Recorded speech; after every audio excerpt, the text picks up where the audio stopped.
শহরের নামকরা মাস্তান রাফিদের যৌনাঙ্গ কেটে কে যেন ইয়ামিনের ফেয়ার লাভলি বিজ্ঞাপন পোস্টারের মাঝ বরাবর লটকে রেখে দিয়ে গেছে।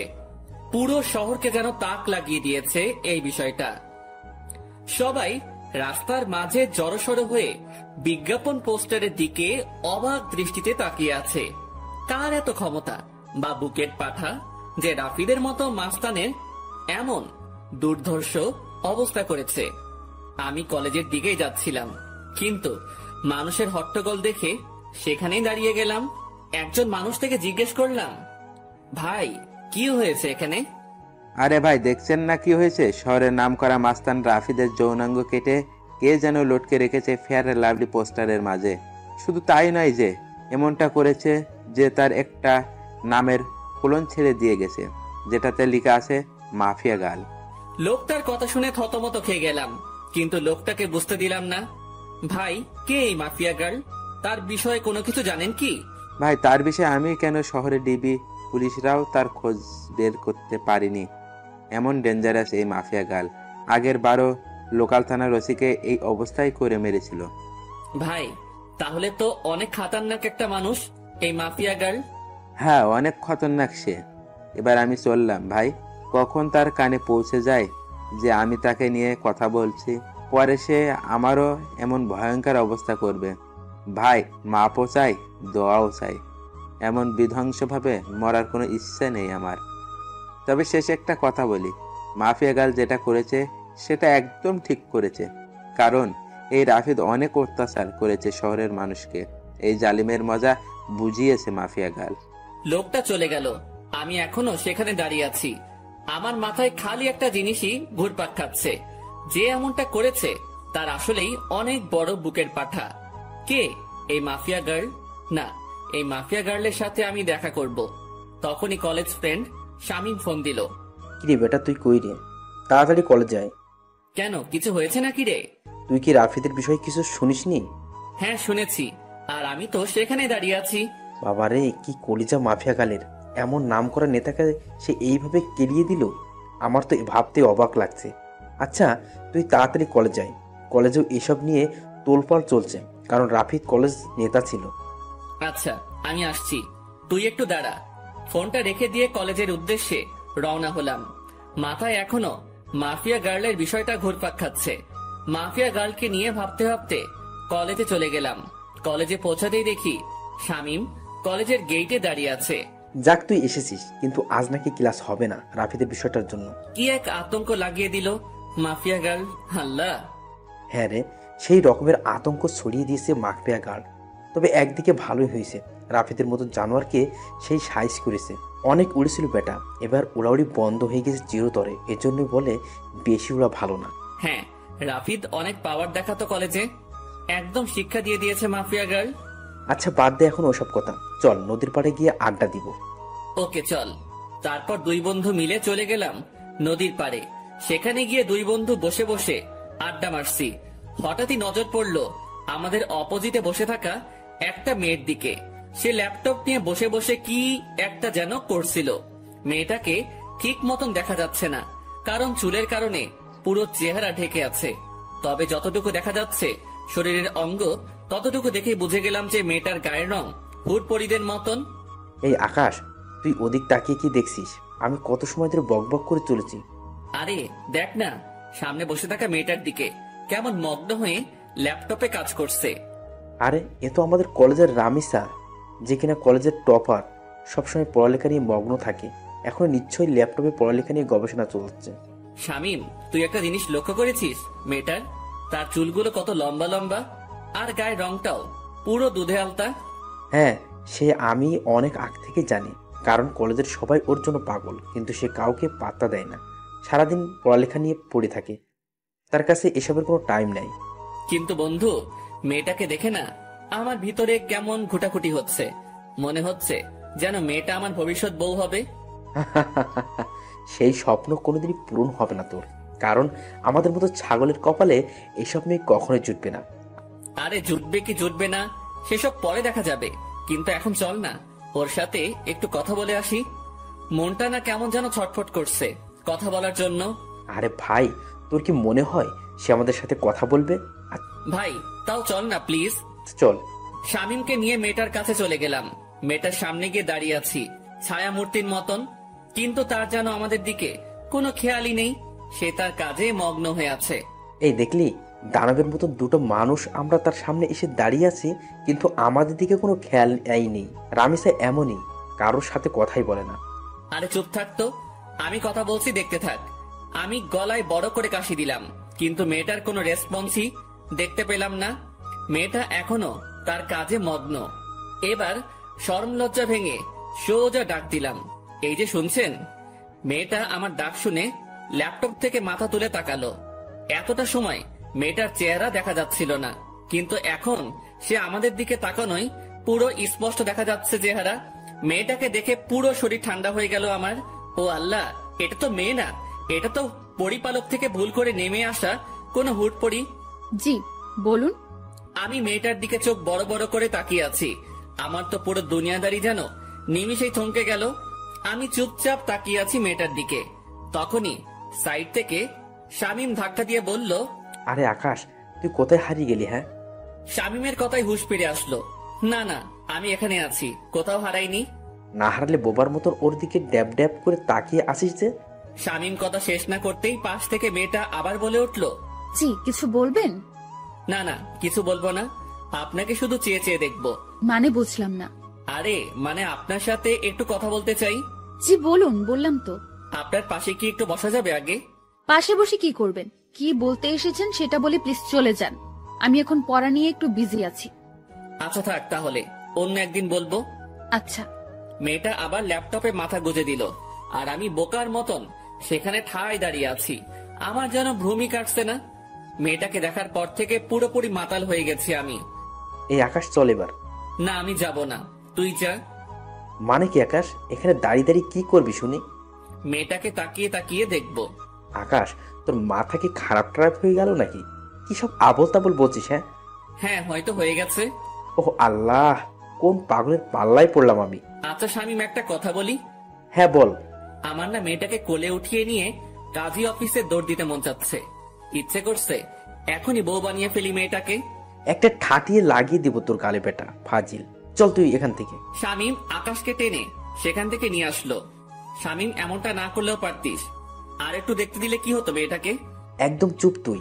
কি সব পাগলামো শুরু করছিস আকাশ? মাথায় তার কি ছিঁড়ে গেছে নাকি তোর? হ্যাঁ দেখ বেটা, তুই আমার মনের দুঃখ বুঝলি না। থাক তুই, আমি বাসায় গেলাম। শামীমকে ফেলে রেখে সেখান থেকে সোজা বাসায় চলে আসলাম। বাসায় এসে ব্যাগ রেখে ওয়াশরুমে চলে গেলাম। একটু পর ওয়াশরুম থেকে বের হয়ে না খেয়ে সোজা শুয়ে পড়লাম।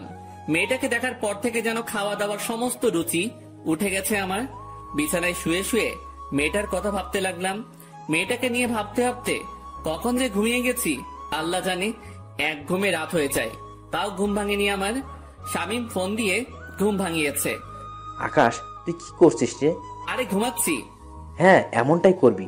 এদিকে দুনিয়াদারি পুরো ধ্বংস হয়ে যাচ্ছে, আর তুই পরে পরে ঘুমাচ্ছিস, বেটা বলদ। আরে কি হয়েছে? তাড়াতাড়ি ইউটিউব ওপেন কর। একটা চ্যানেল থেকে মাফিয়াকার লাইভ এসেছে, আমি তোকে লিংক দিয়ে দিচ্ছি। কি? তাড়াতাড়ি লাফ দিয়ে বিছানা ছেড়ে উঠে পড়লাম। তারপর ফোনের ডাটা অন করে শামীমের দেওয়া লিঙ্কটা থেকে ইউটিউবে প্রবেশ করলাম। ইউটিউবে প্রবেশ করতেই দেখি মাফিয়া গার্ল লাইভে এসেছে। চেহারা দেখা যাচ্ছে না, পুরো মুখ ঢাকা তার। আর তার থেকে বড় কথা, মেকানিক্যাল একটা অটো ভয়েস থেকে সে লাইভে এসেছে। দেখুন, সবার উদ্দেশ্য করেই বলছি, আমাকে ধরা তো দূরের কথা, সেসব কিছু নিয়ে চিন্তা করলেও ঘাট থেকে মস্তক আলাদা করে দিব আমি। আর আজকে লাইভে আসার উদ্দেশ্য হলো নেতা রাফিদের ব্যাপারে কিছু জানানোর আছে আপনাদেরকে। রাফিদ এখনো জীবিত, কিন্তু আজ তার শেষ দিন। আগামীকাল শহরের যে কোনো এক স্থানে রাফিদের লাশ আমি ফেলে রেখে যাব। তার লাশ উদ্ধার করে নিয়ে যাওয়ার অনুরোধ রইল ডিবি পুলিশের কাছে। আর সর্বশেষে আমি আবারও বলছি, মাফিয়া গার্লের সন্ধান কেউ করতে যাবেন না, তাহলে কিন্তু রক্তের বন্যা বয়ে যাবে দেশে। তারপর ধুম করে লাইভ কেটে দিল। মাফিয়া গার্লের সাহস দেখে শুধু অবাক হচ্ছি। না, মাফিয়া গার্লকে যে করেই হোক আমি খুঁজে বের করব। মাফিয়া গার্লের এই লাইভ পুরো দেশে ভাইরাল হয়ে গেল। এক লাইভে যেন পুরো আতঙ্ক ছড়িয়ে গেল মানুষের মনে। সবার মুখে মুখে মাফিয়া গার্ল আর মাফিয়া গার্ল। কে এই মাফিয়া গার্ল? সবার একটাই প্রশ্ন।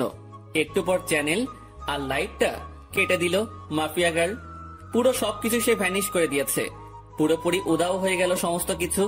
কিন্তু সবার মুখে মুখেই মাফিয়া গার্লের নাম ছড়িয়ে গেছে। ফেসবুক, টুইটার যেখানেই যাই সেখানেই মাফিয়া গার্ল নিয়ে পোস্ট। বাপরে বাপ, এটা কি মেয়ে নাকি মানুষরূপী কোনো চিতাবাঘ? আল্লাহ ভালো জানে। এসব নিয়ে ভাবতে ভাবতে আরো কিছু সময় চলে গেল।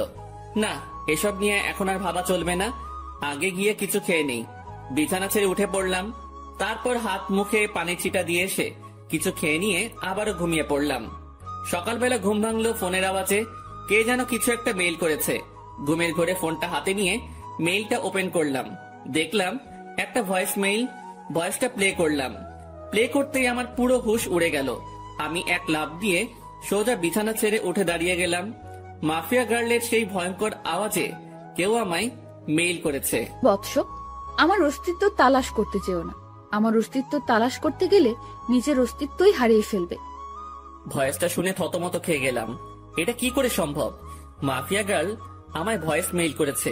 শুধু তাই নয়, আমি মাফিয়া গার্লের তালাশ করছি, সেটা সে জানলো কি করে? বাপরে বাপ, কি ডেঞ্জারাস মেয়ে রে বাবা!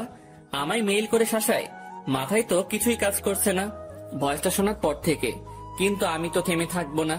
আমি মাফিয়া গার্লের খোঁজ বের করেই ছাড়বো। সে যত বড় মাফিয়াই হোক না কেন, আমি আকাশও কম না। চুপসে আছি বলে আমাকে ভয় পেতে হবে এমন কোনো কিছুই নয়। মাফিয়া গার্লও জানে না যে আমি কত বড় খেলোয়াড়। যেদিন আমি খেলতে নেমে যাব সেদিন এমন মাফিয়া গার্ল পথে পথে হোঁচট খেয়ে মরবে। এসব নিয়ে চিন্তা ভাবনা করছি। তখনই দেওয়াল ঘড়িটায় 9টা অ্যালার্ম বেজে উঠল। ও আল্লাহ, 9টা বেজে গেছে কখন? আমার তো কলেজ যেতে হবে। তাড়াতাড়ি বিছানা ছেড়ে উঠে পড়লাম। তারপর ফ্রেশ হয়ে হালকা পাতলা কিছু নাস্তা করে কলেজের উদ্দেশ্যে রওনা হলাম। হেঁটেই রওনা হয়েছি। আরে ধুর, আমার পরিচয় দিতে তো ভুলেই গেছি সবাইকে। চলেন পরিচয় পর্বটা শেষ করে ফেলি। আমি বরাবরের মতোই আকাশ, আপনাদের সাথে আছি। পড়াশোনার সুবাদে শহরে আলাদা বাসা নিয়ে থাকি। আর পুরো পরিবার, বাবা মা, ছোট বোন অন্য শহরে থাকে। আমি ইচ্ছা করেই এই কলেজে অ্যাডমিশন নিয়েছি। ইচ্ছা করে বলতে একটা রিজন আছে এই কলেজে অ্যাডমিশন নেওয়ার, সেটা গল্পের সাথে থাকলে জেনে যাবেন। সো এবার গল্পে ফেরা যাক। কলেজে পৌঁছে গেলাম। কলেজে পৌঁছতেই দেখি গতকালে সেই রামিসা মেয়েটা গাছতলায় বসে বসে বই একটা হাতে নিয়ে পড়ছে। কোনো কিছু না ভেবে মেয়েটার দিকে এগিয়ে গেলাম, কারণ এখনো ক্লাস শুরু হয়নি। আর ক্লাস হবে কিনা সেটাও সন্দেহ। মেয়েটার কাছে গিয়ে দাঁড়িয়ে আছি। মেয়ে আমায় দেখে আজ নিজ থেকে কথা বলল। কালকের বিষয়টা নিয়ে কিছু বলতে আসছেন বুঝি? না, তেমন কিছু না। মানে হ্যাঁ, মেয়েটার এমন ধারা কথা শুনে কি বলবো, সবটাই গুলিয়ে গেছে। তো বলুন। আচ্ছা, আপনার সাথে কি ফ্রেন্ডশিপ করা যাবে? না, ফ্রেন্ডশিপ করা যাবে না, কারণ আমি কোনো ছেলের সাথেই চলাফেরা করি না। প্লিজ না করিয়েন না। আমি কিন্তু একদম বাজে ছেলে না। তাও আমি পারবো না। তবে হ্যাঁ, পড়ালেখা নিয়ে টুকটাক কথা বলার প্রয়োজন হলে বলতে পারবেন। আচ্ছা ঠিক আছে। কিন্তু আপনাকে তো কলেজে নতুন মনে হচ্ছে। হ্যাঁ, আমি নতুন। 1 মাস আগে অ্যাডমিশন নিয়েছে এই কলেজে, অন্য কলেজ থেকে ট্রান্সফার হয়ে। তবে রেগুলার হয়েছি 1 সপ্তাহ হবে। কোন ইয়ারে অ্যাডমিশন নিয়েছেন? সেকেন্ড ইয়ারে। আপনি? ও, আপনিও তাহলে আমার সেম ক্লাস। তার মানে আপনিও সেকেন্ড ইয়ারে পড়েন? হ্যাঁ। আচ্ছা, এখন আমি একটু বিজি পড়া নিয়ে।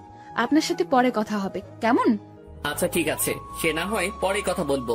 কিন্তু একটা কথা, আমরা যেহেতু একই ইয়ারের, তাহলে তুমি করে বলা যায়। আমি আপনি ডেকে মজা পাই। আচ্ছা ঠিক আছে, যেমনটা আপনার মর্জি। সেখান থেকে চলে আসলাম। বাপরে বাপ, কি মেয়ে! ভাও এই দিচ্ছে না। আমার মনে জলে আগুন আর সে বাজায় সাপের বিন। তবে সমস্যা নেই, তোমায় তো আমি নিজের করেই ছাড়বো। তোমায় নিজের মনে ফিক্সড করে নিয়েছি, বিয়ে করলে তোমায় করব। সেখান থেকে আসতে না আসতেই শামীম কলেজের গেট দিয়ে প্রবেশ করলো। কিরে, তুই এখন এলি? এই তো একটু আগে। আচ্ছা চল ক্যান্টিনের দিকে যাই। কলেজের পরিবেশ দেখে তো মনে হচ্ছে না যে আজ ক্লাস হবে। আমারও তাই মনে হচ্ছে। চলো তাহলে ক্যান্টিনেই যাই। তারপর দুজন মিলে ক্যান্টিনে চলে গেলাম। কলেজে যেদিন অ্যাডমিশন নিয়েছি সেদিনই শামীমের সাথে আমার পরিচয় হয়েছে।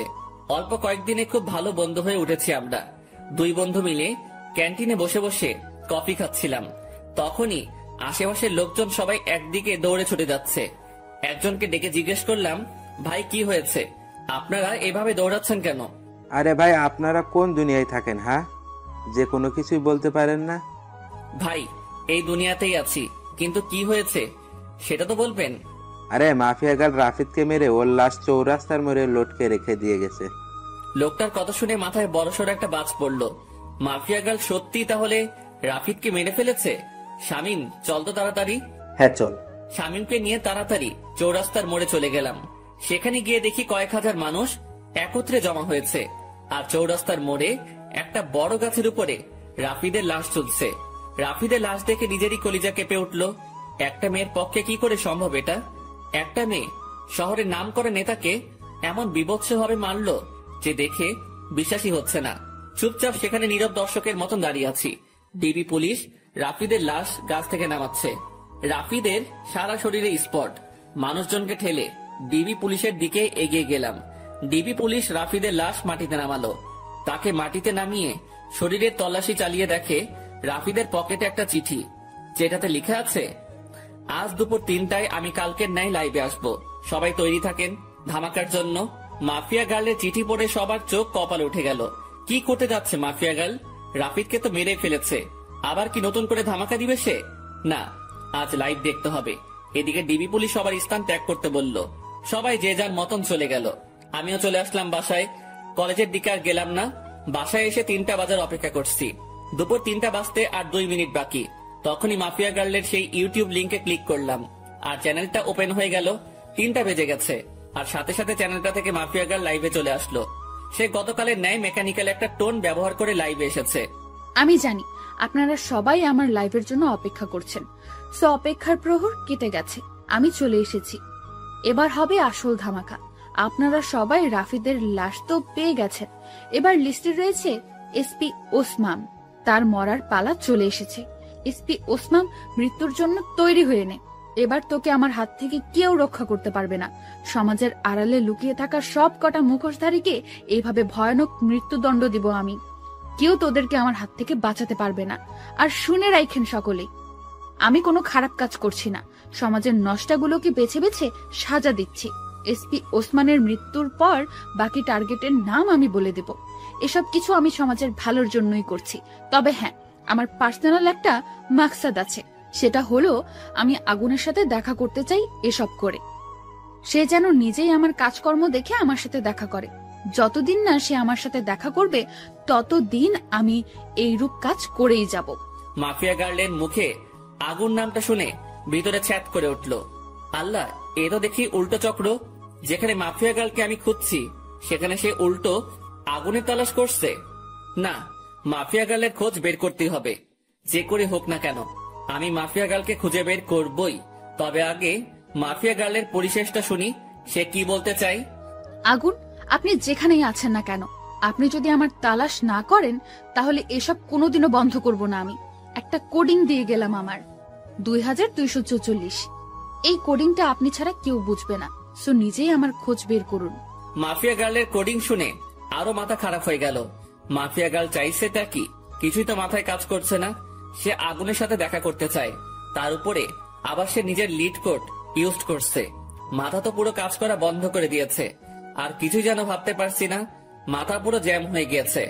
মাফিয়া গার্ল লাইভ কেটে দিয়ে বের হয়ে গিয়েছে। এদিকে আমার মাথায় প্যাটার্ন পড়ে গেছে, মস্তিষ্ক পুরো নিস্তেজ হয়ে গেছে আমার। না, আর না, আগে নিজেকে একটু রিল্যাক্স করি, পরে না হয় মাফিয়া গার্লকে নিয়ে ভাবা যাবে। ডাটা অফ করে দিয়ে শুয়ে পড়লাম। এখন একটু ঘুমাবো, পরে না হয় ঘুম থেকে উঠে বিষয়টা নিয়ে ভাবা যাবে। যেমন ভাবা তেমন কাজ, সব চিন্তা একপাশে রেখে ঘুমিয়ে পড়লাম। বিকাল বেলায় ঘুম থেকে উঠে বাহিরে চলে গেলাম। মাথা কেমন যেন ভারী হয়ে আছে। তাড়াতাড়ি কাকুর দোকানে যেতে হবে আমার, না হয় মাথা ঠিক হবে না। ওনার দোকানে গিয়ে চা খেয়ে আগে মাথা ঠিক করতে হবে।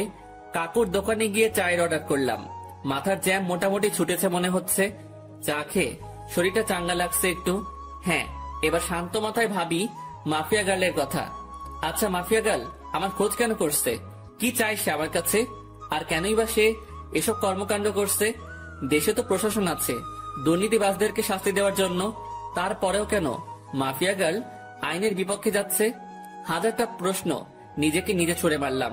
এবার আমার শান্ত মস্তিষ্ক ধীরে ধীরে সব কয়টা প্রশ্নের উত্তর খোলাসা করতে লাগলো। দেখো, দেশে যে অবস্থা তা কোনোদিন শুধরাবে না। একটার পর একটা দুর্নীতিবাজ পয়দা হয়ে যাবে, কখনো তাদেরকে থামানো যাবে না। নিজের মনের উত্তরের সাথে মাফিয়া গার্লের কর্মকাণ্ডের জাজমেন্ট করলাম। পরিশেষে যা বুঝতে পেলাম, হ্যাঁ, মাফিয়া গার্ল একদিকে ঠিকই করছে, তাদের শাস্তি হয় না, সে তাদেরকে শান্তি দিচ্ছে। এমন একটা মানুষের এই অভাব ছিল দেশে, কিন্তু একটা জিনিসের উত্তর কোনোভাবেই পেলাম না। মাফিয়া গার্ল আমার খোঁজ করছে কেন? কি চায় সে আমার কাছে? এটার উত্তর আমার জানতেই হবে। তবে তার জন্য মাফিয়া গার্লকে দরকার আমার। হ্যাঁ, মাফিয়া গার্লকে দরকার আমার। মাফিয়া গার্ল, তুমি অপেক্ষায় থাকো, জলদি দেখা হচ্ছে তোমার সাথে। কাকুর দোকান থেকে উঠে চলে এলাম। ভিতরে খালি একটা জিনিসই কাজ করছে, মাফিয়া গার্লের খোঁজ বের করা। হ্যাঁ, সেটা আমি অতি শীঘ্রই বের করে ফেলবো। তারপর হবে আসল খেলা। যদি অসাধু কোনো মতলব থাকে আগুনকে নিয়ে মাফিয়া গার্লের, তখন মাফিয়া গার্ল বুঝতে পারবে যে কত ধানে কত চাল। আগুনও কোনো ফেলনার জিনিস না, সেটা সে তখন হারে হারে টের পাবে। তবে তার একটা হেস্তনেস্ত করবই আমি।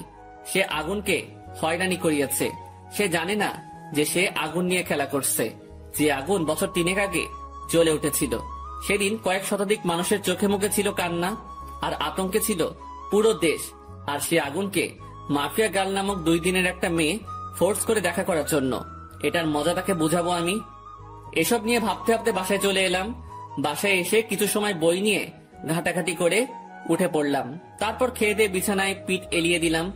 শুয়ে শুয়ে ফেসবুকিং করছি, নিউজ ফিড ঘাটছিলাম। তখনই মাফিয়া গার্লকে নিয়ে একটা পোস্ট সামনে এলো। কে যেন গ্রুপে মাফিয়া গার্লকে নিয়ে পোস্ট করেছে।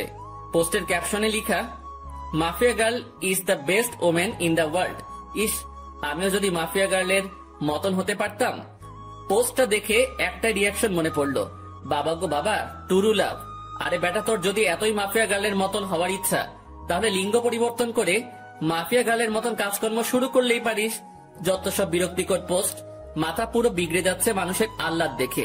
কি যে পেয়েছে মানুষ মাফিয়া গার্লকে নিয়ে, আল্লাহ। যেখানে যাই সেখানেই মাফিয়া গার্ল আর মাফিয়া গার্ল, পুরো ডিসকাস্টিং। বাঙালি কিছু একটা পেলেই ভার্চুয়াল জগতে তোলপাড় শুরু করে দেয়, বিশেষ করে ফেসবুকে। বিরক্ত নিয়ে ফেসবুক থেকে বের হয়ে আসলাম। তারপর ঘুমিয়ে গেলাম। পরের দিন সকালবেলায় উঠে কলেজে চলে গেলাম। কিন্তু আমি আমার খোঁজ চালু করে দিয়েছি। মাফিয়া গার্লের খোঁজ করতে করতে 2-1 দিন কেটে গেল। অনেক চেষ্টা চালিয়েছি মাফিয়া গার্লের খোঁজ বের করার, কিন্তু কোন রকমেই খোঁজ বের করতে পারলাম না। কিন্তু আমি হাল ছাড়বো না। তবে একটা কথা, আমি যদি পাওয়ার খাটাই তাহলে ঘন্টা খানিকের মধ্যে মাফিয়া গার্লের খোঁজ পেয়ে যাব আমি। কারণ আমার জন্য কোনো কিছুই অসম্ভব নয়। আমি সেই খতরনাক খেলাড়ি যে কিনা অনেক বড় বড় মাপের মানুষের হাল খারাপ করে দিয়েছি। আমি সেই আগুন। আমি একবার হাতের ইশারা করলেই মাফিয়া গার্লকে আমার সামনে নিয়ে চলে আসবে আমার ছেলে পেলে। কিন্তু আমি চাই না পাওয়ার খাটাতে, আমি চাই নিজের বলে ওকে বের করব। আর তাছাড়া পাওয়ার খাটাতে গেলে আমার অতীত সামনে চলে আসবে, কিন্তু আমি চাই না আমার অতীত সামনে আসুক। তাই চুপিসারে খোঁজ চালাতে থাকলাম। এভাবে আরো কয়েকটা দিন কেটে গেল। আমি মাফিয়া গার্লের খোঁজ চালু রাখলাম। এখনো তাকে বের করতে পারিনি। তবে হঠাৎ একদিন আরেকটা ভয়ঙ্কর ঘটনা সামনে এলো। মাফিয়া গার্ল সেই এসপি কে মেরে ফেলেছে। শুধু তাই নয়, রাফিদের থেকে বিভৎসভাবে মেরেছে তাকে। এসপি কে মেরে তার যৌনাঙ্গ কেটে মুখের সাথে সেলাই করে দিয়ে কারেন্টের খাম্বায় লটকে রেখেছে। সাথে গলার মধ্যে একটা নেম প্লেট ঝুলিয়ে দিয়েছে, যাতে লেখা আছে, আমি এসপি এনামুল, দুর্নীতির জন্য আজ আমার এমন ভয়াবহ মৃত্যু হয়েছে। এবার তো আরো আতঙ্ক ছড়িয়ে গেল। আগেরবার রাফিদ, এবার প্রশাসনিক কর্মকর্তা। এমন কর্মকাণ্ড করে মাফিয়া গার্ল এবার আরো ভাইরাল হয়ে গেল দেশে। এদিকে আমার মাথায় তো বাজ পড়েছে মতন অবস্থা। না, এবার আর চুপ থাকবো না। মাফিয়া গার্লকে এবার টেনে হেসড়ে বের করে আনবো আড়াল থেকে। আমি এসব নিয়ে ভাবছিলাম, তখনই শামীমের ফোন। কিরে, তুই কই রে? চৌরাস্তার মোড়। কেন? রামিসা তোর খোঁজ করছে, তাড়াতাড়ি কলেজে যাই। হঠাৎ রামিসা আমার খোঁজ করলো কেন? তা আমি জানবো কি করি? তুই কলেজে এসে ওর খোঁজ জেনে নে, সে কেন তোর খোঁজ করছে। ওকে, আমি আসছি। ফোনটা রেখে দিয়ে কলেজের উদ্দেশ্যে রওনা দিলাম। আজ 2 দিন কলেজে যাওয়া হচ্ছে না, কারণ শরীর একটু অসুস্থ। তার থেকে বড় কথা, মাফিয়া গার্লের খোঁজ করছি আমি। কিন্তু এখন শামীম ফোন দিয়ে যেতে বলল। তাড়াতাড়ি কলেজে চলে গেলাম। কিরে, রামিসা কই? ওই যে ওই দিকটাতে বসে আছে। আচ্ছা, আমি দেখে আসছি কেন ডেকেছে সে। শামীমকে রেখে রামিসার কাছে চলে গেলাম। এই যে, কেন খোঁজ করেছো আমায়? কেন, আপনি জানেন না? আমি জানবো কি করে যে তুমি আমার কেন খোঁজ করেছো? আমাকে একটা অ্যাসাইনমেন্ট দেখিয়ে দিতে বলেছিলেন যে, মনে নেই? সেটা আমি করে এনেছি বাসা থেকে। Oh my God, Ramisa, sorry sorry sorry. আমি আসলে সত্যিই ভুলে গিয়েছিলাম জিনিসটা। পাঠকটা হয়তো ভাবছেন যে তাকে আমি কখন অ্যাসাইনমেন্ট দেখিয়ে দিতে বলেছি। আর তার সাথে আমার কথা হলো কি করে? আসলে হলো যে সে আমায় যখন বলেছে পড়াশোনার বিষয় নিয়ে চাইলে বন্ধুত্ব করতে পারে সে, তারপর তার সাথে আমি সেই রূপ বন্ধুত্ব করি। কারণ কোনো কিছু হতে হলে তার সাথে আগে মিশতে হবে আমাকে। তাই আমি পড়াশোনার বাহানা দিয়ে তার সাথে মিশেছি। অনেক কষ্ট হয়েছে তার সাথে মিশতে। শুরুতে তো রাজি হয়নি, পরে পড়াশোনার বুঝিয়ে নেওয়ার বাহানা করে মিশেছি। এই যে কি হলো, চুপ হয়ে গেলেন যে? আরে না, তেমন কিছু না। আচ্ছা নেন খাতাটা, এটার মধ্যে আমি করে দিয়েছি। অনেক অনেক ধন্যবাদ রামিসা। তারপর রামিসার হাত থেকে খাতাটা নিলাম, কিন্তু হঠাৎ চোখ গেল তার হাতের আঙুলের দিকে। আঙুলের পাশে একটা সামান্য করে কালো দাগ, যে দাগটা আমার মোটামুটি পরিচিত। কার হাত যেন দেখেছি আমি এমন একটা কালো দাগ। দেবাঙ্গে প্রেসার দিলাম, তখনই মনে পড়ল মাফিয়া গার্ল যখন লাইভে এসেছিল তখন তার হাতেও এমন একটা কালো দাগ ছিল। যদিও তার চেহারা কালো কাপড়ে ঢাকা ছিল, কিন্তু আঙুলের পাশের কালো দাগটা স্পষ্ট দেখা গিয়েছিল। মাথা পুরো চক্কর দিয়ে উঠল জিনিসটা ভাবতেই। তার মানে কি এই রামিসাই সেই মাফিয়া গার্ল? ভিতরে ভিতরে কৌতূহল কাজ করছে একটা। না, কৌতূহল আর পুষে রাখবো না। সোজা রামিসাকে জিজ্ঞেস করলাম, রামিসা তোমার হাতে ওটা কিসের দাগ? রামিসা আকাশের কথা শুনে থতমত খেয়ে যায়। কিসের দাগ? হাতের আঙুলের পাশে একটা কালো দাগ দেখলাম। আমি সেটার কথা বলছি। আমার কথা শুনে রামিসা কেমন যেন ঘাবড়ে গেল। না না, ওটা কিছু না, এমনিতেই চোট লেগেছিল ছোট থাকতে আমার, তখন এই আঙ্গুলের পাশে কালো স্পটটা পড়েছে। ও, কিন্তু দাগটা না আমার বেশ পরিচিত। আরে কি বলছেন এসব? হ্যাঁ, আমার হাতের স্পট আপনার পরিচিত হবে কি করে? আপনার কি মাথা গেছে নাকি? হ্যাঁ না, মাথা যায়নি। আচ্ছা থাক, বাদ দাও এখন এসব কথা। এখন ওঠা যাক, কারণ অ্যাসাইনমেন্ট করে দিয়েছো, সেটা বাসায় গিয়ে খাতায় উঠাতে হবে। আচ্ছা ঠিক আছে, আপনি যান, আমি আরো কিছু সময় এখানেই বসে পড়বো। আচ্ছা। তারপর সেখান থেকে চলে এলাম, কিন্তু মনের ভিতর কেমন যেন একটা খটকা লাগছে। মাফিয়া গার্লের হাতে যেমন কালো দাগ, ঠিক তেমন কালো দাগ রামিসার হাতে। এটা কি করে সম্ভব? আর তাছাড়া রামিসার সাথে কথা বলার সময় লক্ষ্য করেছি সে কেমন যেন ঘাবড়েছিল। সে যদি সত্যি মাফিয়া গার্ল না হয় তাহলে ঘাবড়েছিল কেন? দূর, মাথায় কিছুই কাজ করছে না। না, এসব নিয়ে আর ভাবতে পারছি না। এবার আড়াল থেকেই মাফিয়া গার্লের তালাশ করব। এসব নিয়ে ভাবতে ভাবতে হাঁটছিলাম, তখনই শামীম ডাক দিল। সে আমার জন্য গেটের সামনে দাঁড়িয়ে অপেক্ষা করছিল। কি রে, কেন ডেকেছে রামিসা তোকে? আরে, অ্যাসাইনমেন্ট করার কাজে সাহায্য চেয়েছিলাম, সে সেটা বাসা থেকে করে এনেছে আমার জন্য, সেটাই দিতে ডেকেছিল। ও ভালো, কিন্তু আকাশ, আমার না একটা জিনিস খটকা লাগে। মেয়েটা কেমন যেন অদ্ভুত, কেমন সারাদিন পড়ালেখা নিয়ে ডুবে থাকে, কারোর সাথে তেমন মেশে না, সবসময় একা একা থাকে। কিন্তু এটার রিজন কি? এটার পিছনে হয়তো বড় কোনো রহস্য লুকিয়ে আছে। কারণ দেখ, যারা সবসময় চুপচাপ থাকে তারাই কিন্তু পরবর্তীতে গিয়ে ক্রিমিনাল বের হয়। হ্যাঁ, আমারও খটকা লাগে জিনিসটা নিয়ে, তবে আমরা পজিটিভ ভাবে নিলেই পারি। হয়তোবা সে জীবনে অনেক বড় ধাক্কা খেয়েছে, তাই এমন নিশ্চুপ হয়ে গেছে। হ্যাঁ, হতেই পারে। আচ্ছা ছাড় এখন এসব কথা, চল বাসার দিকে রওনা দিই। ওকে চল।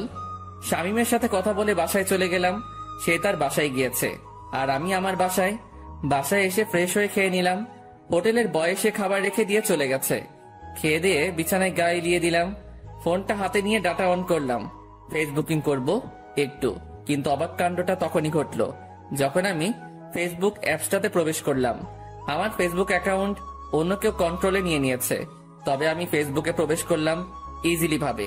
আমার অ্যাকাউন্ট অন্য কারো কন্ট্রোলে, সেটা শিওর হলাম মেসেঞ্জার দেখে।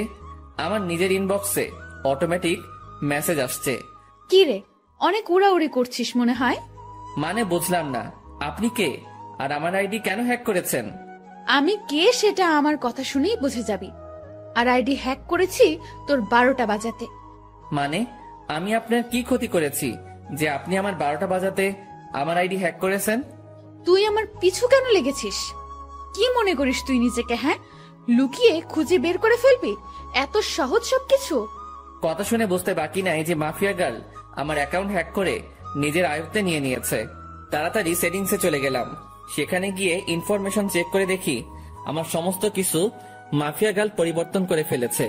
নাম্বার, জিমেল সবকিছু পরিবর্তন করে নিজের মেইল বসিয়ে দিয়েছে। আরে সেটিং এ গিয়ে কোনো লাভ নাই, সবকিছু আমার আয়ত্তে।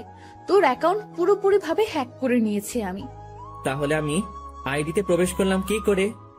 আমি চেয়েছি তাই তুই প্রবেশ করতে পেরেছিস, কারণ আমি সবকিছু পরিবর্তন করলেও CLI লগ আউট মারিনি, তাই তুই প্রবেশ করতে পেরেছিস। মারেননি কেন? কারণ আমি চেয়েছিলাম তোর সাথে কথা বলবো, তাই তোর আইডি আয়ত্তে নিয়ে তোর নিজের ইনবক্সেই তোর সাথে কথা বলছি। এত ওরা ভালো না, মাথায় রাখবেন। যেই পাখির ডানা বেশি বড় হয়ে যায় সেই পাখির উঠতে সমস্যা হয়। উঠছিস তো তুই নিজে, তুই আমার খোঁজ করতে উঠে পড়ে কেন লেগেছিস? কি মরার শখ গজিয়েছে?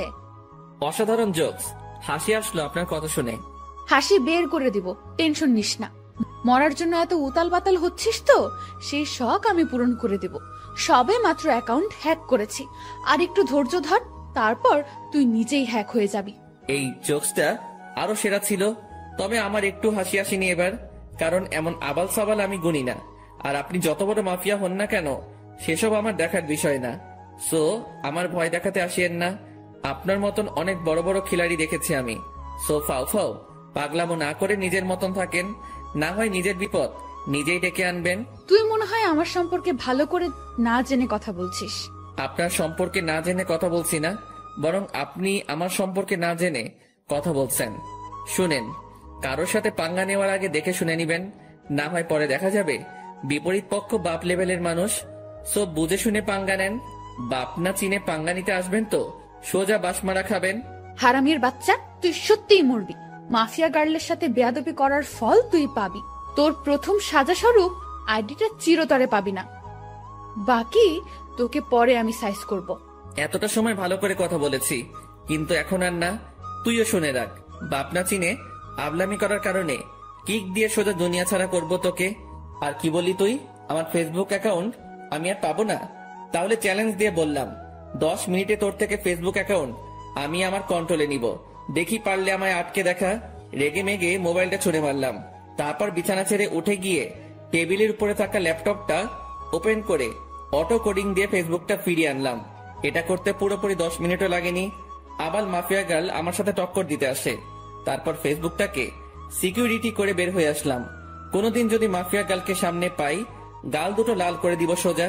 অ্যাকাউন্ট সিকিউরিটি করে আবারও শুয়ে পড়লাম। এবারে শোয়াতে কখন যে ঘুমিয়ে গেছি তা বলতে পারবো না। বিকালবেলায় শামীম ফোন দিয়ে ঘুম ভাঙায়। আকাশ, চল আজ কোথাও গিয়ে ঘুরে আসি। বেটা ঘুম থেকে তুলে বলেছিস ঘুরতে যেতে? কত আরামের ঘুমটাই না গিয়েছিলাম। এই রাখ তোর ঘুম, 10 মিনিটের মধ্যে তামান্না আবাসিকের সামনে আসবি। শালা গরু, ঘুমটাই মাটি করে দিয়েছিস পুরো। ওকে দাঁড়া, আসছি। তারপর ফোন রেখে দিয়ে গায়ে শার্ট লাগিয়ে নিলাম। তারপর জায়গা মতন চলে গেলাম। সেখানে গিয়ে দেখি শামীম আগে থেকে হাজির। বাহ, মহারাজ এসেছেন। তোর বেটা, শান্তির ঘুমটা শেষ করলি আমার। হ্যাঁ, তোমার শান্তির ঘুম এই খালি নষ্ট করে মানুষ। বেলা বাজে কয়টা আর তুমি পড়ে পড়ে ঘুমাও? গরু দামড়া পাঠা, বউ জুটবে না তোর। ওকে, না জুটলে নাই, চল এখন ঘুরে আসি। ওকে চল। তারপর দুজন মিলে ঘুরতে চলে গেলাম। অনেক রাত পর্যন্ত দুজন মিলে ঘোরাঘুরি করেছি। রেস্টুরেন্টেও খেয়েছি। সমস্ত বিল শামীম দিয়েছে। রাত বাজে 10টা। ঘোরাঘুরি শেষ করে দুজন দুজনের বাসায় চলে এলাম। বাসায় এসে হাত মুখ ধুয়ে ফ্রেশ হয়ে শুয়ে পড়লাম। শরীর অনেক ক্লান্ত, তাই শুতেই ঘুমিয়ে গেছি। সকালবেলায় ঘুম থেকে উঠে রেডি হয়ে কলেজে চলে গেলাম। কলেজে গিয়ে দেখি গেটের মধ্যে রামিসা দাঁড়িয়ে আছে। সে আমাকে দেখতে পেয়ে, যাক, ভালোই হয়েছে, চলেন আমার সাথে, আমার কিছু কথা আছে। বাহ, আজ সূর্য কোন দিকে উঠেছে। আচ্ছা চলো। দুজনে একপাশে চলে গেলাম। হ্যাঁ, এবার বলো। আমি আপনার সাথে বন্ধুত্ব করতে চাই। রামিসার কথা শুনে সত্যি মনে হচ্ছে সূর্য আজ উল্টো দিকে ধরে উঠেছে। এই এই কি হয়েছে বলো তো? তুমি আজ নিজ থেকে আমার সাথে ফ্রেন্ডশিপ করতে চাইছো, কারণ কি? তুমি তো পড়ার বিষয় ছাড়া কোনো কিছু নিয়ে কথা বলতে বারণ করেছো। দেখুন, আসলে আমার জীবনে অনেক বড় একটা ধাক্কা খেয়েছি আমি, তাই কাউকেই আর বিশ্বাস করতে পারি না আমি। অনেক ভয় হয় আমার, কিন্তু আপনাকে আমার অনেক বিশ্বাস হয়, তাই আমি আপনার সাথে বন্ধুত্ব করতে চাই। কি নিয়ে ধাক্কা খেয়েছো? তা না হয় পরে কোনো একদিন বলবো না। এখন কি বন্ধুত্ব করবেন আমার সাথে? আচ্ছা। আচ্ছা মানে কি ধরে নিব আমি? বন্ধুত্ব করেছেন? হ্যাঁ, কিন্তু তাহলে তুমি আমায় আপনি বলতে পারবে না, তুমি করে বলতে হবে। ওকে, আপনি বলবো না, তুমি করেই বলবো। রামিসার সাথে বন্ধুত্ব হয়ে কি যে খুশি লাগছে তা বলে বোঝাতে পারবো না, কারণ ভালোবাসার প্রথম ধাপ বন্ধুত্ব। রামিসার সাথে আমার সেটাই হয়েছে। এর মাঝে কয়েকটা দিন কেটে গেছে। ধীরে ধীরে দুজনের বন্ধুত্ব আরো গভীর হয়ে গেল। দুজন দুজনের অনেকটা ক্লোজ চলে এসেছি। সে আমার সাথে বন্ধুর মতোই আচরণ করে, কিন্তু আমার আচরণে তাকে যে আমি ভালোবাসি সেটা তাকে বোঝানোর ট্রাই করি। তবে সবকিছুর ভিড়ে মাফিয়া গার্ল আমার মন থেকে সরেনি। তাকে এখনো খোঁজ করে বেড়াচ্ছি আমি, কিন্তু কোনো খোঁজই পাইনি তার। তবে রামিসাকে আমার কিছুটা সন্দেহ হয়, কারণ তার হাতের কালো দাগটা মাফিয়া গার্লের সাথে মিলে। কিন্তু তাকে কখনো আমি কিছু জিজ্ঞেস করিনি, কারণ সে যদি না হয় পরে আরেক বিপাকে পড়তে হবে আমাকে। তবে যেদিন সত্যি মাফিয়া গার্লের খোঁজ পাবো সেদিন তাকে ধরবো। সেটা যদি রামিসাও হয় তাহলেও তাকে ধরবো। এভাবেই দিন কাটতে থাকে। একদিন সকালবেলা ঘুম থেকে উঠে কলেজে যাওয়ার জন্য ফ্রেশ হচ্ছি। ব্রাশ হাতে নিয়ে ওয়াশরুমে দাঁড়িয়ে দাঁড়িয়ে দাঁত ব্রাশ করছিলাম। হঠাৎই ওয়াশরুমের আয়নায় কিছু একটা চোখে পড়লো।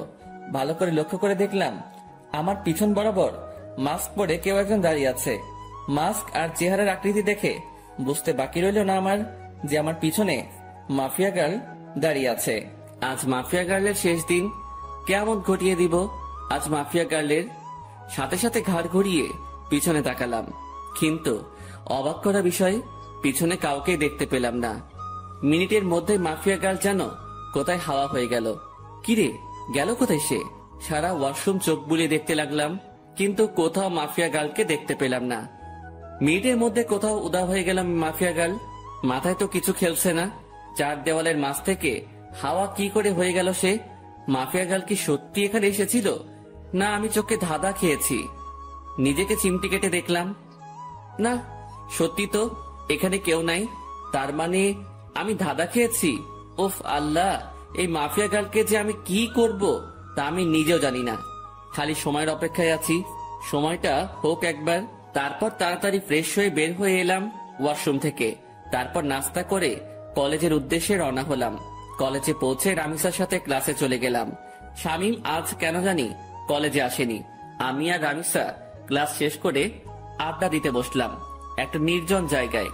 আচ্ছা আকাশ, তোমায় একটা কথা বলি আমি। হ্যাঁ বলো। আচ্ছা, কোনোদিন যদি আমার সম্পর্কে এমন কোনো কিছু শোনো তুমি, যেটা তুমি কোনোদিন আমার থেকে এক্সপেক্ট করোনি। মানে কি, বুঝলাম না। আরে তেমন কিছু না, এমনিই বলো যে তখন তোমার রিয়েকশন কেমন হবে। অবাক করা কোনো কিছু শুনলে তো অবাকই হব, কিন্তু কি শুনবো সেটা তো বলো। আরে বললাম তো তেমন কিছু না, এমনি মনে হলো কথাটা মনের মধ্যে, তাই জিজ্ঞেস করলাম। রামিসা, তোমার একটা কথা বলি প্লিজ, আমার থেকে কখনো কোনো কথা লুকিও না তুমি, কারণ তুমি জানো না যে তোমার জন্য আমার মনে কতটুকু জায়গা রয়েছে। না, লুকাবো না কোনো কথা। আচ্ছা রামিসা, আরেকটা কথা, আমি চাই তুমি আমার সাথে সারা জীবন থাকো। সারা জীবন কি করে থাকবো? আজ না হয় একই সাথে পড়ে দেখে এতটা মিল মহব্বত, কিন্তু একদিন না একদিন তো ছেড়ে যেতেই হবে। রামিসার কথা শুনে কলিজাটা মোচড় মেরে উঠল। আমি যেন কথাটা শোনার জন্য প্রস্তুত ছিলাম না। না, যত যাই হোক, রামিসা আমায় ছেড়ে যেতে পারে না। আমি আমার জীবনের বিনিময় হলেও তাকে আটকে রাখবো আমার কাছে। খপ করে রামিসার হাত চেপে ধরলাম। আই আকাশ, কি করছো কি? রামিসা, না, তুমি আমায় ছেড়ে কখনো কোথাও যাবে না। আমি তোমায় কোথাও যেতে দিব না। যেদিন তোমায় প্রথম দেখি সেদিনই ভালোবেসে ফেলি তোমায়। প্লিজ, তুমি আমায় ছেড়ে কোথাও যাবে না। আই আকাশ, তোমার কি মাথা টাথা খারাপ হয়ে গেল নাকি? কি সব আবল তাবল বকতেছো? না, আমার মাথা খারাপ হয়নি। Ramisa, I love you. আমি তোমায় সত্যি অনেক বেশি ভালোবাসি। আকাশ, তোমার সত্যিই মাথা খারাপ হয়ে গেছে। তুমি আমার ব্যাপারে কোনো কিছুই জানো না, তা না জেনেও পাগলামি করছো। যখন সবটা জানবে তখন তুমি আমার চেহারাও দেখতে চাইবে না। না, আমি এত কিছু শুনতে চাই না। আমি ব্যাস তোমাকে চাই, আর কিছু দেখার সময় নেই আমার। আকাশ, আমায় তুমি ক্ষমা করো, আমি তোমাকে ভালোবাসতে পারবো না। তবে হ্যাঁ, তোমার ব্যাপার নিয়ে ভেবে দেখব। যদি মন থেকে কোনো সাড়া পাই তাহলে হ্যাঁ করব তোমাকে, কিন্তু আমার মনে হয় না যে আমার মন হ্যাঁ করবে, কারণ আমার জীবনের অনেক বড় একটা মাকসাদ আছে। আমার ফোকাস শুধু সেটা নিয়ে। এর মধ্যে নতুন করে প্রেম ভালোবাসার জন্ম নেবে না কখনো। রামিসা কি সব মাকসাদের কথা বলছে, কিন্তু আমার তো তাকে চাই, শুধুই তাকে চাই। না, আমি রামিসাকে নিজের করেই ছাড়বো, সেটা যে কোনো কিছু বিনিময় হোক। দরকার হয় আমার পুরনো রূপ ধারণ করব, তাও আমি রামিসাকে নিজের করে ছাড়বো। রামিসা, তোমার যত সময় লাগে তুমি নাও, তাও প্লিজ আমার তোমাকেই চাই। আকাশ, আমি বললাম তো আমি ভেবে দেখবো, প্লিজ এমন পাগলামো করো না। আচ্ছা ঠিক আছে। হ্যাঁ চলো এবার উঠা যাক, অনেকটা সময় হয়েছে, বাসায় যাওয়া দরকার। হ্যাঁ চলো।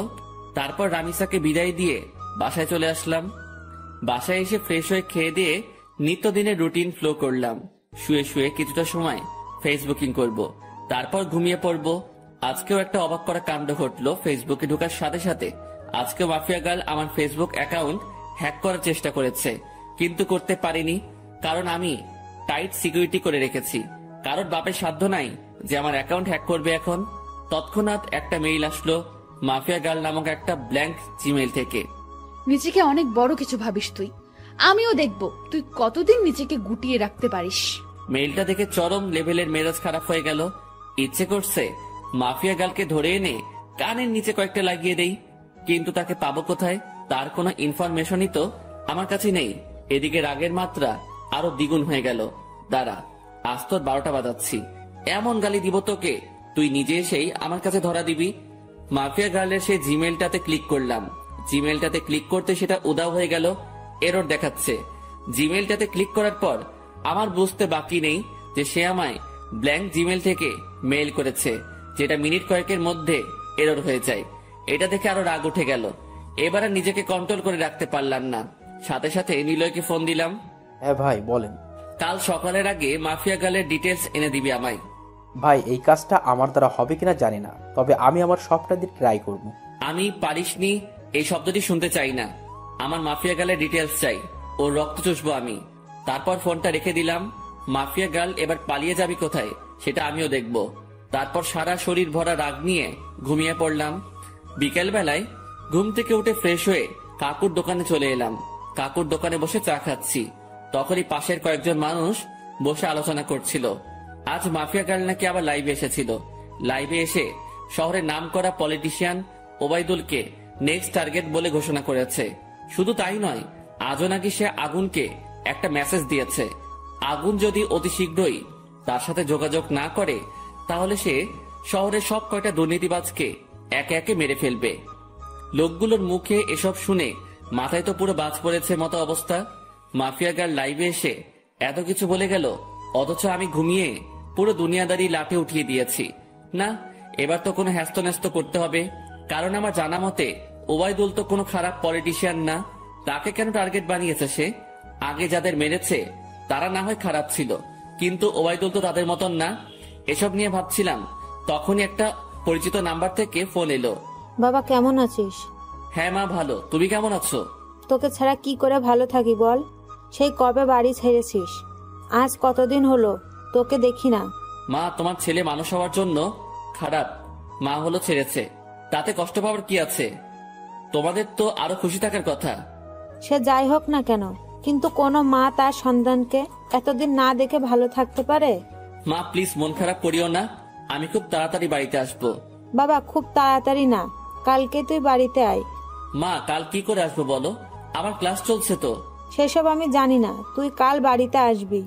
আম্মু প্লিজ এমন পাগলামো করে না। আমি বললাম তো আমি কয়েকদিনের মধ্যেই বাড়ি আসবো, তখন তুমি তোমার ছেলেকে মন ভরে দেখে নিও। আচ্ছা ঠিক আছে যা, কিন্তু খুব তাড়াতাড়ি আসবি বলে দিলাম কিন্তু। হ্যাঁ মা, খুব তাড়াতাড়ি আসবো। এবার রাখি কেমন? আচ্ছা। আম্মুর সাথে কথা বলে ফোনটা রেখে দিলাম। আজ কতদিন পর মায়ের সাথে কথা বললাম।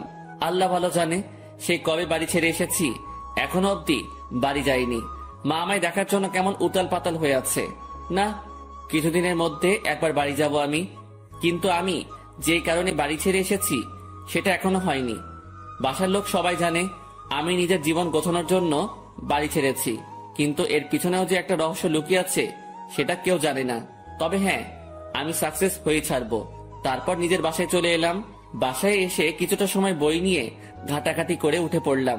কোনো কিছুতেই যেন মন বসছে না, কারণ কখন সকাল হবে আর কখন নিলয় আমাকে মাফিয়া গার্লের ডিটেলস দিবে, সেই চিন্তায় খালি মাথায় ঘুরঘুর করছিল। যাক, কোন রকমে খেয়ে দিয়ে ঘুমিয়ে পড়লাম রাতে। সকাল হলেও মাফিয়া গার্লকে সেটা আমি জেনে যাব। সকালবেলায় ঘুম থেকে উঠে মোবাইলটা হাতে নিলাম। ফোনটা হাতে নিয়ে দেখলাম নিলয় আমার কয়েকটা ছবি মেইল করেছে। তাড়াতাড়ি মেইলটা ওপেন করলাম। মেইল করা ছবিতে ক্লিক করতে যা দেখলাম তাতে তো পুরো দুনিয়াদারি চক্কর খেতে লাগলো আমার।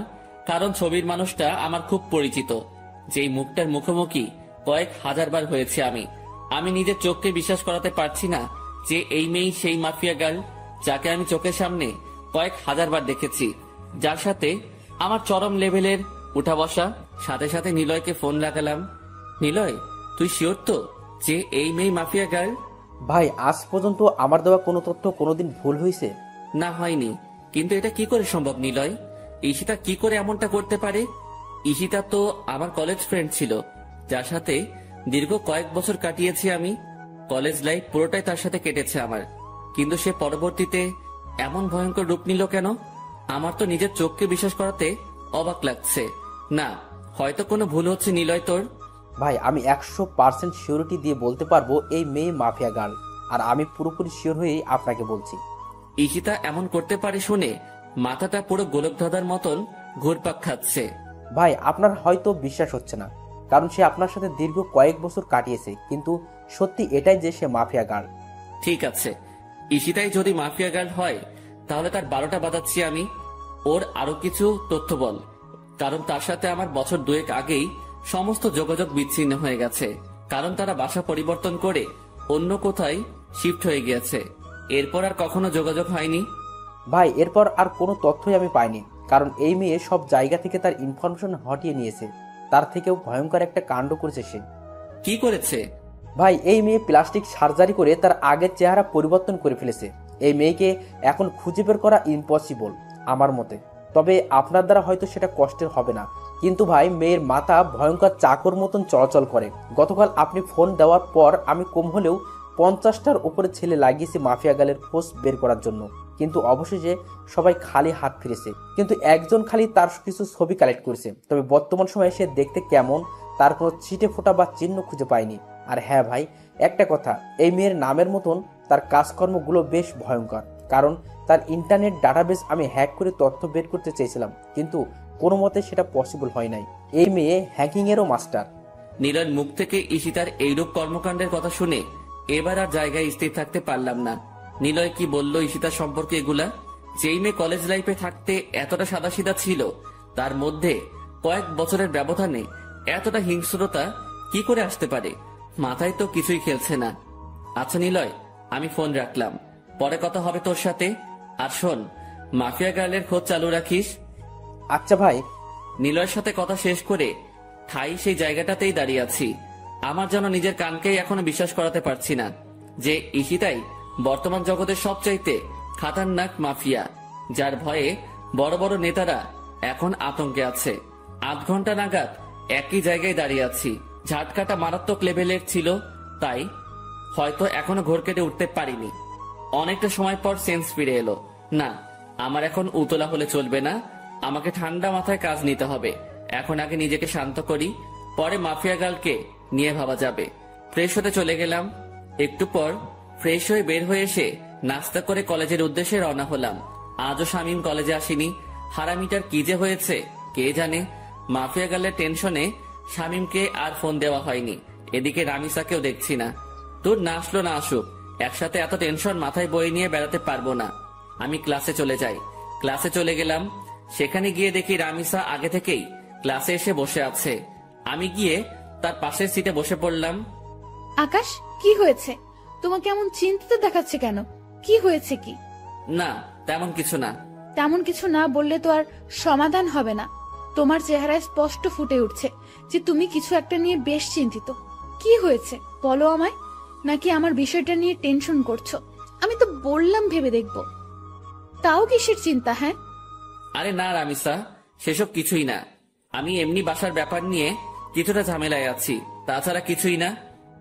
আরে তুমি টেনশন করিও না, সব ঠিক হয়ে যাবে। রামিসার কথার আর কোনো উত্তর দিলাম না। চুপচাপ বসে আছি। কারণ কি বা বলবো তাকে? আমার টেনশন যে অন্য জায়গায়, সেটা তো তাকে আর বলা যাচ্ছে না। তাই চুপচাপ থাকাই ভালো। এমন সময় স্যার ক্লাসে আসলো। স্যার এসে ক্লাস করাতে শুরু করলো। সেদিকে ফোকাস করলাম।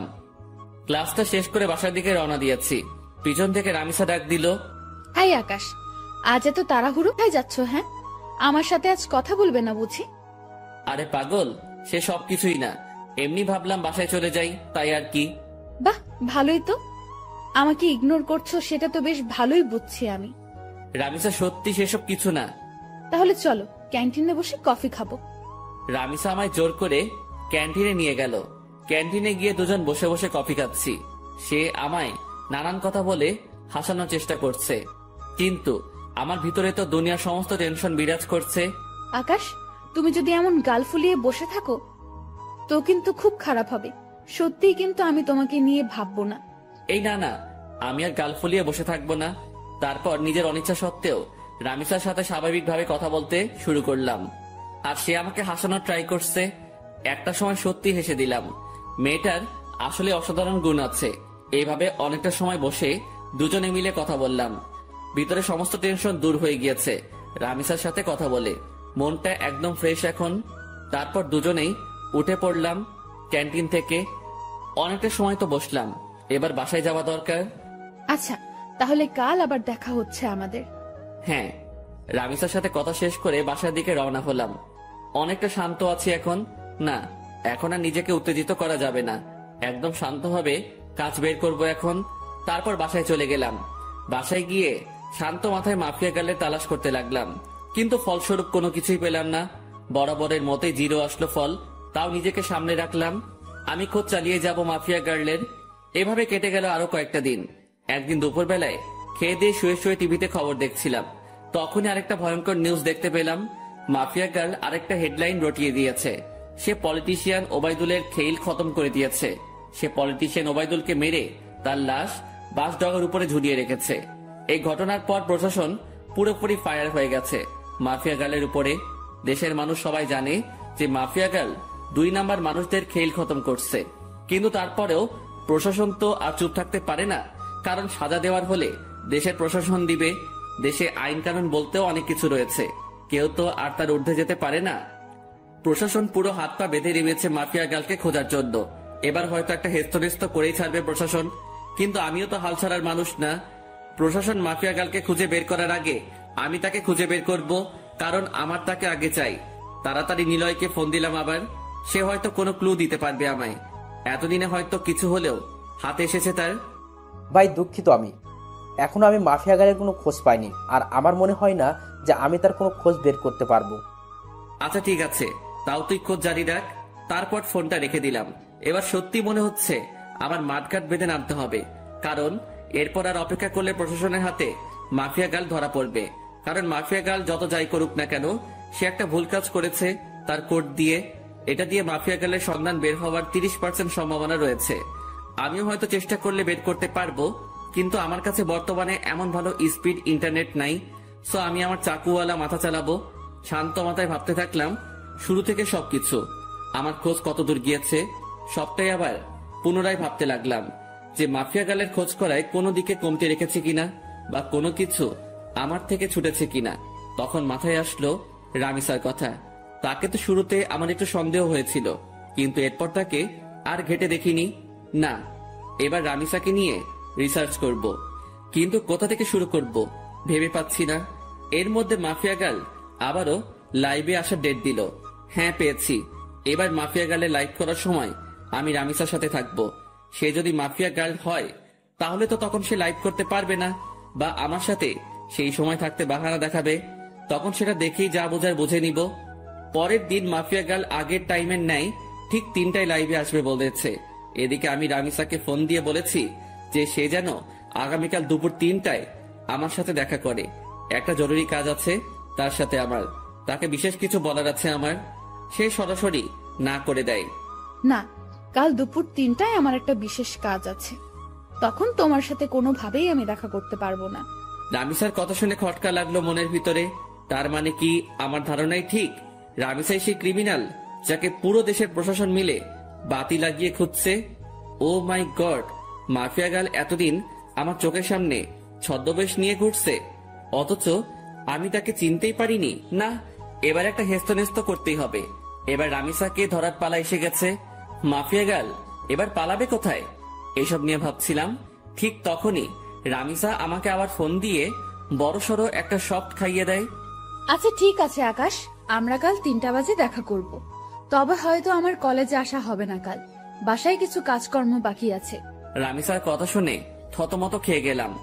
একটু আগে সে বলল কোনোভাবেই কাল 3টায় দেখা করা সম্ভব না, আবার এখন বলছে কাল 3টায় দেখা করবে। এদিকে আমি রামিসাকে নিয়ে কত কিছু ভেবে বসলাম। তাহলে কি রামিসা মাফিয়া গার্ল না? ও আল্লাহ, মাথা পুরো জ্যাম খেয়ে আছে। মাফিয়া গার্ল যদি কাল 3টার সময় লাইভ করে আর এদিকে রামিসা আমার সাথে থাকে, তাহলে তো রামিসা মাফিয়া গার্ল না।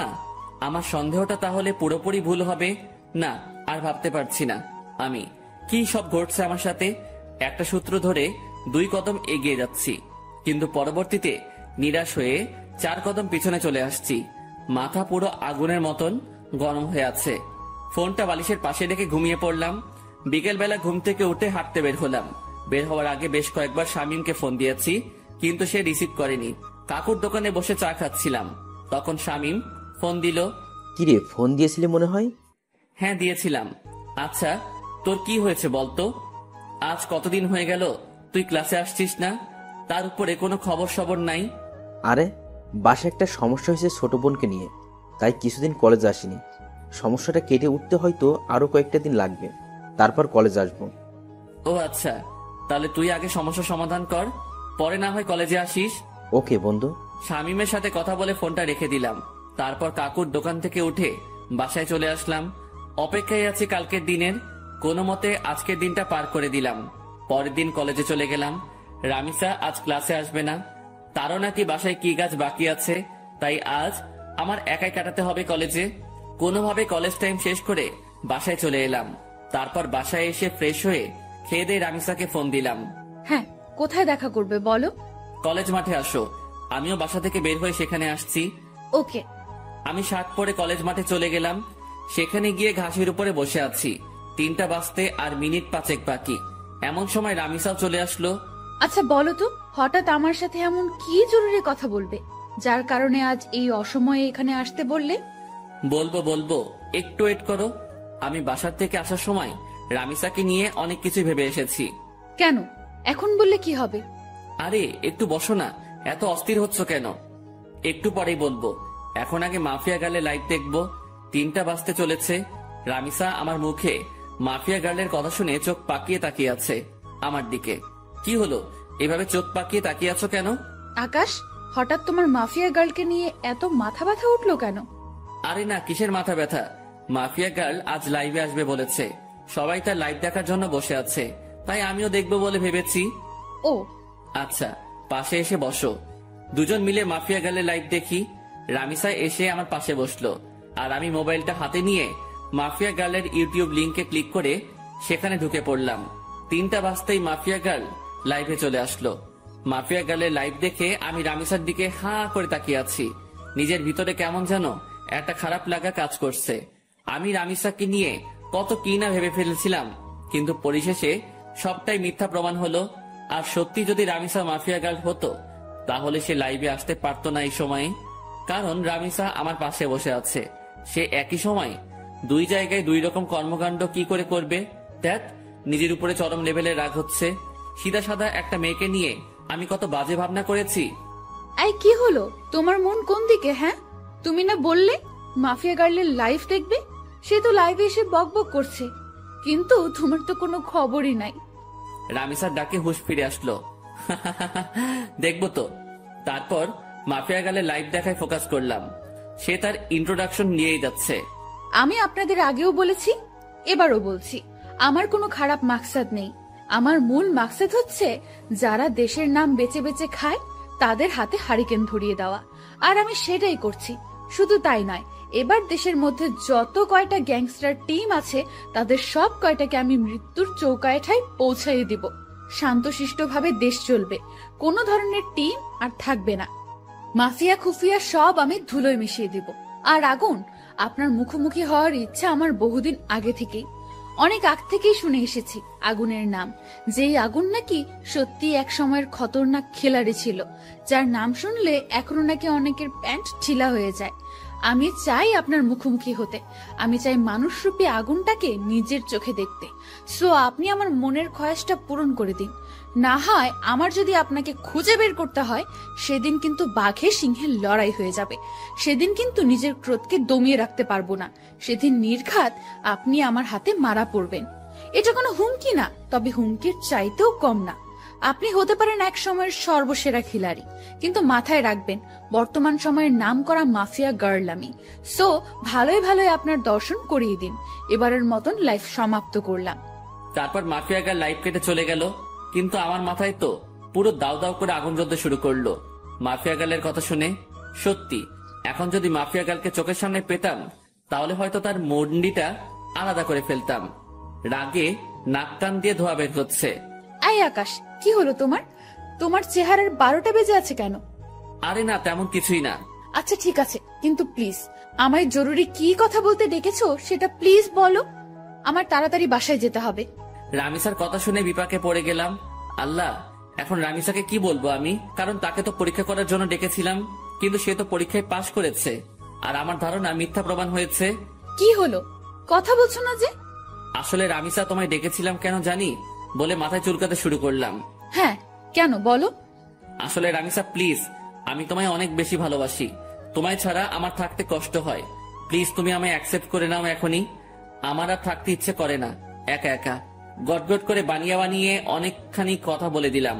বানিয়ে বানিয়ে বলতে কথাগুলো সত্য, কারণ আসার সময় ভেবে এসেছিলাম যে রামিসা যদি মাফিয়া গার্ল না হয়, তাহলে তার হাত আমি শক্ত করে সারা জীবনের জন্য ধরে বসবো। আকাশ, এটা বলতে তুমি আমাকে এখানে ডেকেছো? হ্যাঁ। আমি না তোমায় বললাম যে আমার সময় চাই? আমার মন সাড়া দিলে আমি তোমায় বলবো। প্লিজ রামিসা, এখন রাজি হয়ে যাও। সময় টময় নিও না আর। তুমি বোঝো না কেন আমার খুব কষ্ট হয় তোমাকে ছাড়া। আমার তোমাকে চাই। প্লিজ রাজি হয়ে যাও না। Please please please. আচ্ছা আচ্ছা থামো, যাও, রাজি হব, কিন্তু তার আগে তোমাকে আমার একটা কথা দিতে হবে। কি কথা? যত যাই হোক না কেন, কোনো দিন তুমি আমার হাত ছাড়তে পারবে না। কোনো দিন তুমি আমায় ভুল বুঝতে পারবে না। সব সময় আমার পাশে ছায়ার মতন থাকতে হবে তোমাকে। যত বিপদ আপদে আসুক না কেন, আমাকে কখনো একা লড়াই করার জন্য ছাড়তে পারবে না তুমি। তুমিও আমার সাথে সেই লড়াইয়ে সামিল হবে। পারবা এসব কথা রাখতে? রামিসা, আমি তোমার সব কথা রাখতে পারবো। নিজের জীবনে সবটুকু দিয়ে তোমায় আমি আগলে রাখবো। দুনিয়ার কোনো শক্তি আমার থেকে তোমাকে আলাদা করতে পারবে না। আমি আমার সবটা দিয়ে তোমায় রক্ষা করব। কোনো বিপদ আসলে তোমাকেও লাগবে না। তার মোকাবেলা আমি আকাশ একাই করব। কথা দিলাম তোমায়। এমন একটা মানুষই চেয়েছিলাম আমি জীবনে। প্লিজ তুমি আমায় কখনো ছেড়ে যেও না। না, কলিজা ছেড়ে যাব না বলে রামিসাকে নিজের বুকে টেনে নিলাম। আর একটা কথা, প্লিজ আকাশ, তুমি আমায় জীবনের সমস্ত অন্ধকার দূর করে দিয়ে আলোয় ভরিয়ে দিও। হ্যাঁ কলিজা, সব অন্ধকার দূর করে দিয়ে তোমার জীবন আলোয় ভরিয়ে দিব আমি। রামিসা আর কোনো কথা বলল না। সে আমার বুকে চুপচাপ পড়ে আছে। অনেকটা সময় দুজন এভাবে ঘাসের উপরে বসেছিলাম আমরা। তারপর সেখান থেকে উঠে এলাম। আকাশ, আমার তাড়াতাড়ি বাসায় যেতে হবে। আচ্ছা চলো, তোমায় ছেড়ে দিয়ে আসি।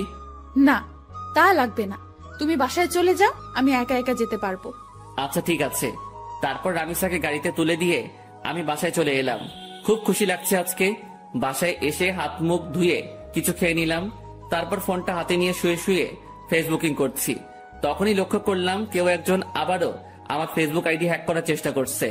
আমি শিওর যে এটা মাফিয়া গার্লের কাজ। মেজাজটা আবারও বিগড়ে গেল। এই মাফিয়া গার্লকে পেলে যে আমি কি করব তা আল্লাহ ভালো জানে। কিন্তু দুঃখের বিষয়, তাকে তো আমি ধরতেই পারছি না। তখন একটা বুদ্ধি মাথায় আসলো। সাথে সাথে ফেসবুক থেকে সমস্ত সিকিউরিটি হাটিয়ে ফেললাম আমার।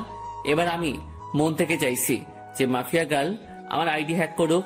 কারণ গতবার যখন মাফিয়া গার্ল আমার আইডি হ্যাক করে, তখন তার থেকে আমি আইডি উদ্ধার করার সময় একটা জিনিস লক্ষ্য করেছিলাম, যে লগিং এন্ড সিকিউরিটিতে ব্রাউজারের লোকেশন এক একবার এক এক জায়গায় দেখাচ্ছিল। কতক্ষণ ফিনল্যান্ড, কতক্ষণ সুইজারল্যান্ড, কতক্ষণ ফিলিস্তিন। মোট কথা সেকেন্ড 2 বার তার লোকেশন পরিবর্তন হচ্ছিল। কিন্তু তখন আমি একটা বোকামো করেছিলাম।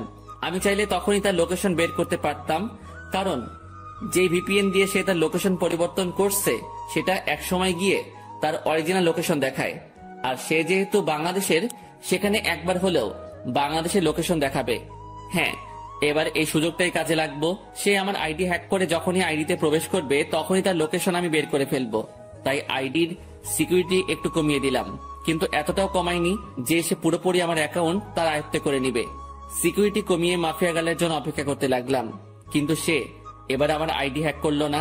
রাত 12টা পর্যন্ত অপেক্ষা করলাম, কিন্তু সে আমার আইডির দিকে ফিরেও তাকায়নি। কিন্তু আমি শিওর যে সে রাতে আমার আইডি হ্যাক করার ট্রাই করবে। ওকে বাছাধন, তুমি রাতে ট্রাই করিও, আমি সকালবেলা এসে খেলা দেখাবো। এখন ঘুমাতে চললাম। তারপর মোবাইলটা বালিশের পাশে রেখে ঘুমিয়ে পড়লাম। সকালবেলা ঘুম থেকে উঠে মোবাইলটা হাতে নিয়ে দেখি মাফিয়া গার্ল আমার আইডি হ্যাক করে নিয়েছে। এবার পালাবি কোথায় মাফিয়া গার্ল তুই? এবার খেলা দেখাবো তোকে। অনেক কষ্টের বিনিময়ে মাছ জালে আটকা পড়েছে। এবার আর ছাড়াছাড়ি নাই, ছাই দিয়ে হলেও তাকে ধরবো এবার আমি। পাগলের সাথে পাগলামি না করলে তার চাল বোঝা যায় না, আর আমিও সেটা করেছি। এজন্যই বাবা তোমার জন্য স্পেশালি একটা গান বানিয়েছে যে বাবা তোমার দরবারে সব পাগলের খেলা।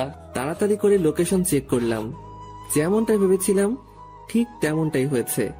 লোকেশন প্রতি সেকেন্ডে 2 বার করে টানটি পরিবর্তন করছে। চোখ পাকিয়ে তাকিয়ে আছি লোকেশনের দিকে। একটা সময় গিয়ে বাংলাদেশের এক্স্যাক্টলি লোকেশনটা দেখালো। লোকেশন দেখে তো আমার মাথায় পুরো বাজ পড়ছে মতন অবস্থা।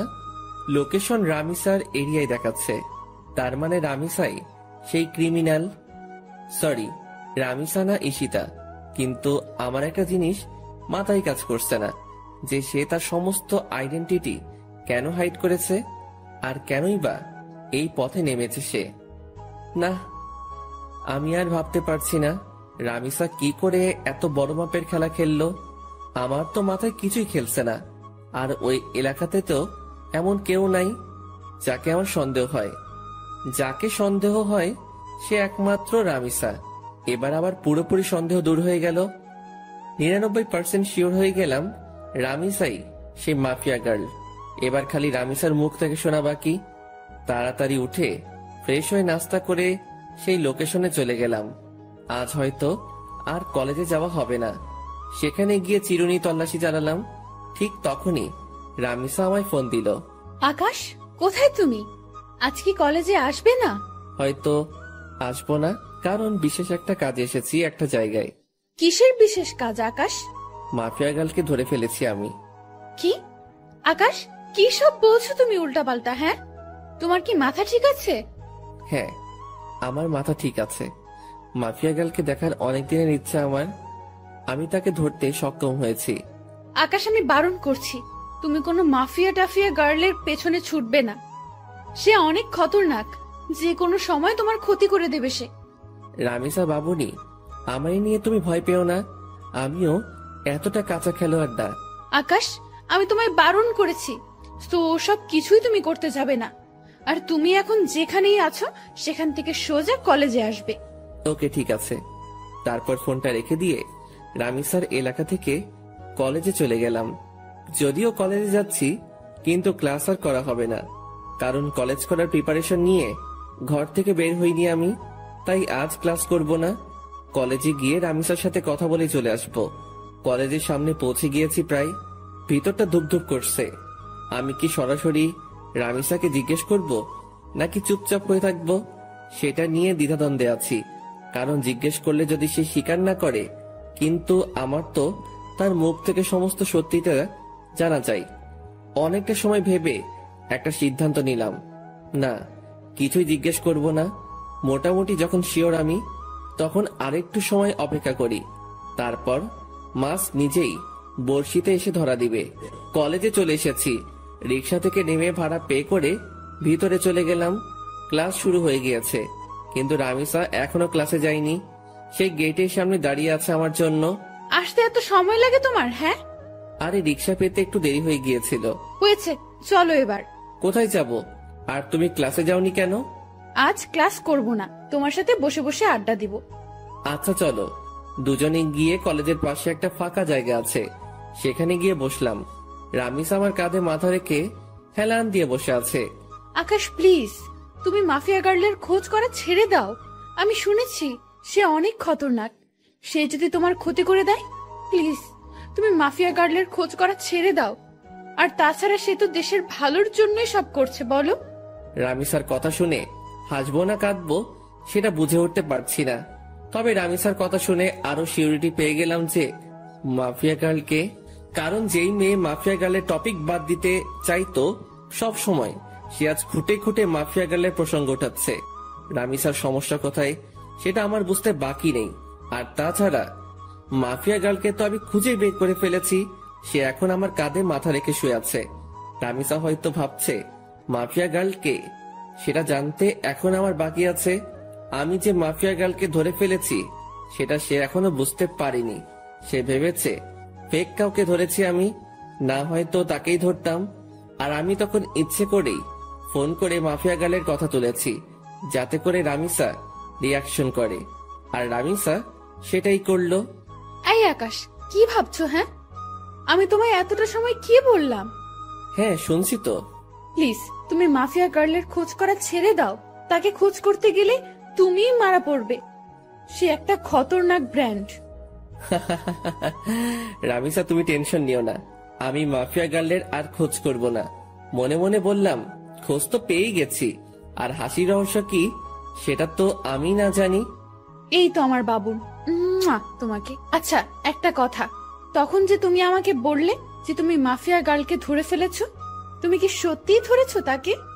আরে রামিসা তুমি কি পাগল? হ্যাঁ, মাফিয়া গার্লের মতন খাতারনাক খিলাড়িকে আমি কি করে ধরবো?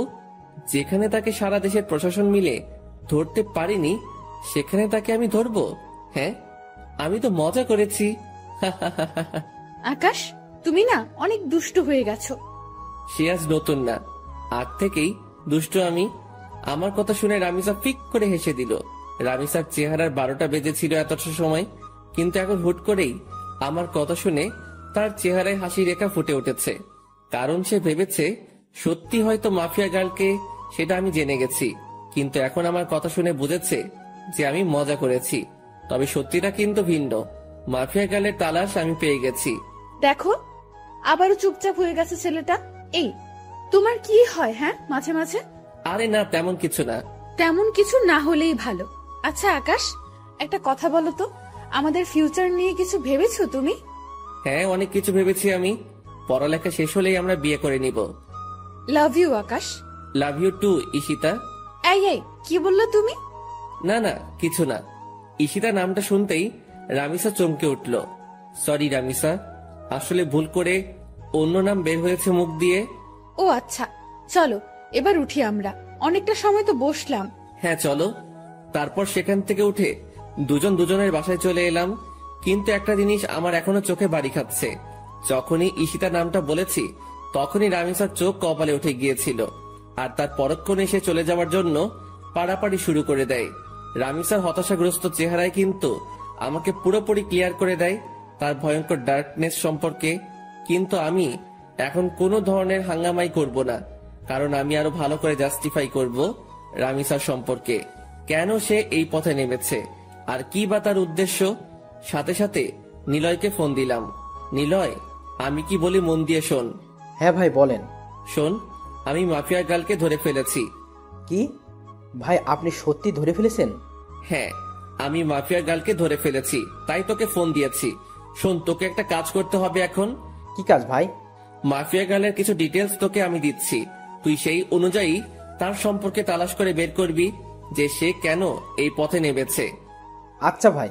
কিন্তু শোন, এই কথা যেন কারোর কানে না যায়, বিষয়টা যেন তোর আর আমার মাঝে থাকে। ওকে ভাই। নিলয়কে রামিসার হালকা পাতলা কিছু তথ্য দিলাম, যাতে করে সে রামিসার সম্পর্কে খোঁজ বের করতে পারে। এদিকে আমিও খোঁজ চালাচ্ছি রামিসাকে নিয়ে। এভাবে 2-3টা দিন কেটে গেল। 4 দিনের মাথায় নিলয় আমাকে ফোন দেয়। ভাই ভয়ঙ্কর কিছু তথ্য হাতে এসেছে। কি তথ্য? ভাই মাফিয়া গালের একটা ছোট ভাই ছিল, যার নাম ছিল রাফসান। আপনি কি তাকে চেনেন বা জানেন? তখনই ঈশিতার ছোট ভাইয়ের কথা মনে পড়ল, যার নামও ছিল রাফসান। কলেজ লাইফে যখন ঈশিতার সাথে চলাফেরা ছিল তখন সে রাফসানকেও মাঝে মাঝে কলেজে নিয়ে আসতো ঘোরার জন্য। আবার মাঝে মাঝে কোনো জায়গায় ঘুরতে গেলেও তাকে সাথে নিয়ে যেত। আমার জন্মদিনে যখন রামিসাকে ইনভাইট করি তখন রামিসা তার ছোট ভাই রাফসানকে সাথে করে নিয়ে এসেছিল। তাকে আমি বেশ ভালো করে চিনি। হ্যাঁ নিলয়, চিনি। কিন্তু কেন বলতো? ভাই রাফসান নাকি এই শহরের কোনো একটা কলেজে পড়াশোনা করত। একদিন সে কলেজে শেষ করে বাড়ি ফেরার সময় তার বাসার নিচে কয়েকটা ছেলেকে মাদক কেনাবেচা করতে দেখে। তখন সে পুলিশকে খবর দিয়ে তাদেরকে ধরিয়ে দেয়। ছেলেগুলো নাকি রাফিদের ছেলেপিলে ছিল, তাই রাফিদের জেদ উঠে যায় রাফসানের ওপরে। তাই সে থানার ওসিকে টাকা খাটিয়ে উল্টো মাদক দ্রব্য দিয়ে রাফসানকে ধরিয়ে দেয়। শুধু তাই নয়, রাফসানকে পুরো গুম করে ফেলার জন্য কন্টাক্ট হয় ওসির সাথে। ওসি তাই করে, সে রাফসানকে জঙ্গলে নিয়ে গিয়ে ব্রাশ ফায়ার করে মেরে ফেলে। আর মাফিয়া গাল যেই ওসিকে মারে বিভৎসভাবে, ওই ওসি সেই ওসি যে রাফসানাকে মেরেছিল। মাফিয়া গাল হয়তো তার ভাইয়ের প্রতিশোধ নেওয়ার জন্য এমন পন্থা অবলম্বন করেছে। নিলয়ের কথা শুনে বুকের ভিতর দাউ দাউ করে আগুন জ্বলতে শুরু করলো। তাহলে তো মাফিয়া গার্ড যা করছে সবটাই ঠিক করছে। আচ্ছা ঠিক আছে নিলয়, এবার ফোন রাখলাম। ফোনটা রেখে দিয়ে চুপচাপ বসে আছি। মাথার রক পুরো চটে গেছে নিলয়ের কথা শুনে। না, আজকের পর রামিসাকে আমি আড়াল থেকে পুরোপুরি সাপোর্ট করব, কারণ ভাই মরেছে, সেই কষ্ট তারই হয়েছে, কেউ তার কষ্টের ভাগ নেয়নি, তাই তো সে এমন ভয়ঙ্কর রূপ ধারণ করেছে। রামিসা, তুমি যা করেছো একদম ঠিকই করেছো। আজকের পর আমি আকাশ বেঁচে থাকতে দেখবো তোমার গায়ে কে হাত দেয়। সব কয়টার হাত আমি শরীর থেকে আলাদা করে ফেলবো। গা পুরো শিরশির করে কাঁপছে। না, গিয়ে গোসল করে আসি। তাড়াতাড়ি ওয়াশরুমে ঢুকে পড়লাম। অনেকটা সময় পর গোসলখানা থেকে বের হলাম। মাথায় ইচ্ছে মতন পানি ঢেলেছি, কারণ রক্ত চটে গিয়েছিল মাথায়, তাই নিজেকে শান্ত করেছি। ফ্রেশ হয়ে এসে খেয়ে নিলাম। খেয়ে দিয়ে টিভিটা চালিয়ে দিলাম। শুয়ে শুয়ে টিভি দেখছি, তখনই একটা নিউজ চোখের সামনে ভেসে উঠল। ডিবি পুলিশের প্রধান জিডি সে মাফিয়া গাল সম্পর্কে বক্তব্য দিচ্ছে। মাফিয়া গালের কোডিং দিয়ে আমরা তার তথ্য বের করে নিয়েছি। আগামী 24 ঘন্টার মধ্যে আমরা তাকে ধরে এনে হাজতে ভরবো। নিউজটা শুনে ভিতরে ছ্যাদ করে উঠল। কি, তোরা 24 ঘন্টার মধ্যে মাফিয়া গালকে ধরবি? আমি আকাশ বেঁচে থাকলে দেখবো তোরা কি করে মাফিয়া গালকে গ্রেপ্তার করিস। সাথে সাথে টিভি অফ করে দিয়ে রামিসাকে ফোন দিলাম। সে ফোন রিসিভ করলো না। বেশ অনেক কয়বার ফোন দিয়েছি, কিন্তু সে রিসিভ করেনি। এইভাবে রাত হয়ে গেল। পরে সে নিজেই আমায় ফোন দিল। আকাশ, সরি, আসলে অনেকটা ঝামেলার মধ্যে আছি। প্লিজ তুমি কিছু মনে করিও না, কাল কলেজে আসলে কথা হবে। আচ্ছা ঠিক আছে, সাবধানে থেকো। আমি কথা শেষ করার আগেই রামিসা ফোনটা কেটে দিল। রামিসার আচরণে খুব টেনশন হচ্ছে। হয়তোবা সেও এই নিউজটা দেখেছে, তাই সে এমন ভয়ে আছে। না হলে হয়তোবা অন্য কোনো ঝামেলা হয়েছে। ট্যাট মাথায় কিছুই কাজ করছে না। কখন যে সকাল হবে সেই অপেক্ষায় আছি। কোনোভাবে রাতটা পার করে দিলাম। সকালে কলেজে গিয়ে দেখি রামিসা আগ থেকে কলেজে এসে পড়েছে। তাকে দেখে খুব চিন্তিত লাগছে। রামিসা, তুমি কি কোনো কিছু নিয়ে চিন্তিত?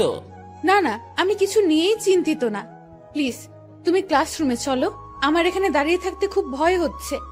আরে পাগল, কিসের ভয়? হ্যাঁ প্লিজ তুমি ক্লাসের ভিতরে চলো না। আচ্ছা বাবুন, চলো। ক্লাসরুমের ভিতরে আসলাম রামিসাকে নিয়ে। সে হুট করে আমায় জড়িয়ে ধরে কান্না শুরু করে দিল। ওকে কিছু বলতে যাব, ঠিক সেই সময় হট্টগোলের আওয়াজ কানে ভেসে আসলো। সাথে সাথে জানালা দিয়ে বাহিরে কি হয়েছে দেখার চেষ্টা করলাম। বাহিরে দেখেই তো চোখ পুরো কপালে উঠে গেল। বাহিরে 20-25টা পুলিশের গাড়ি।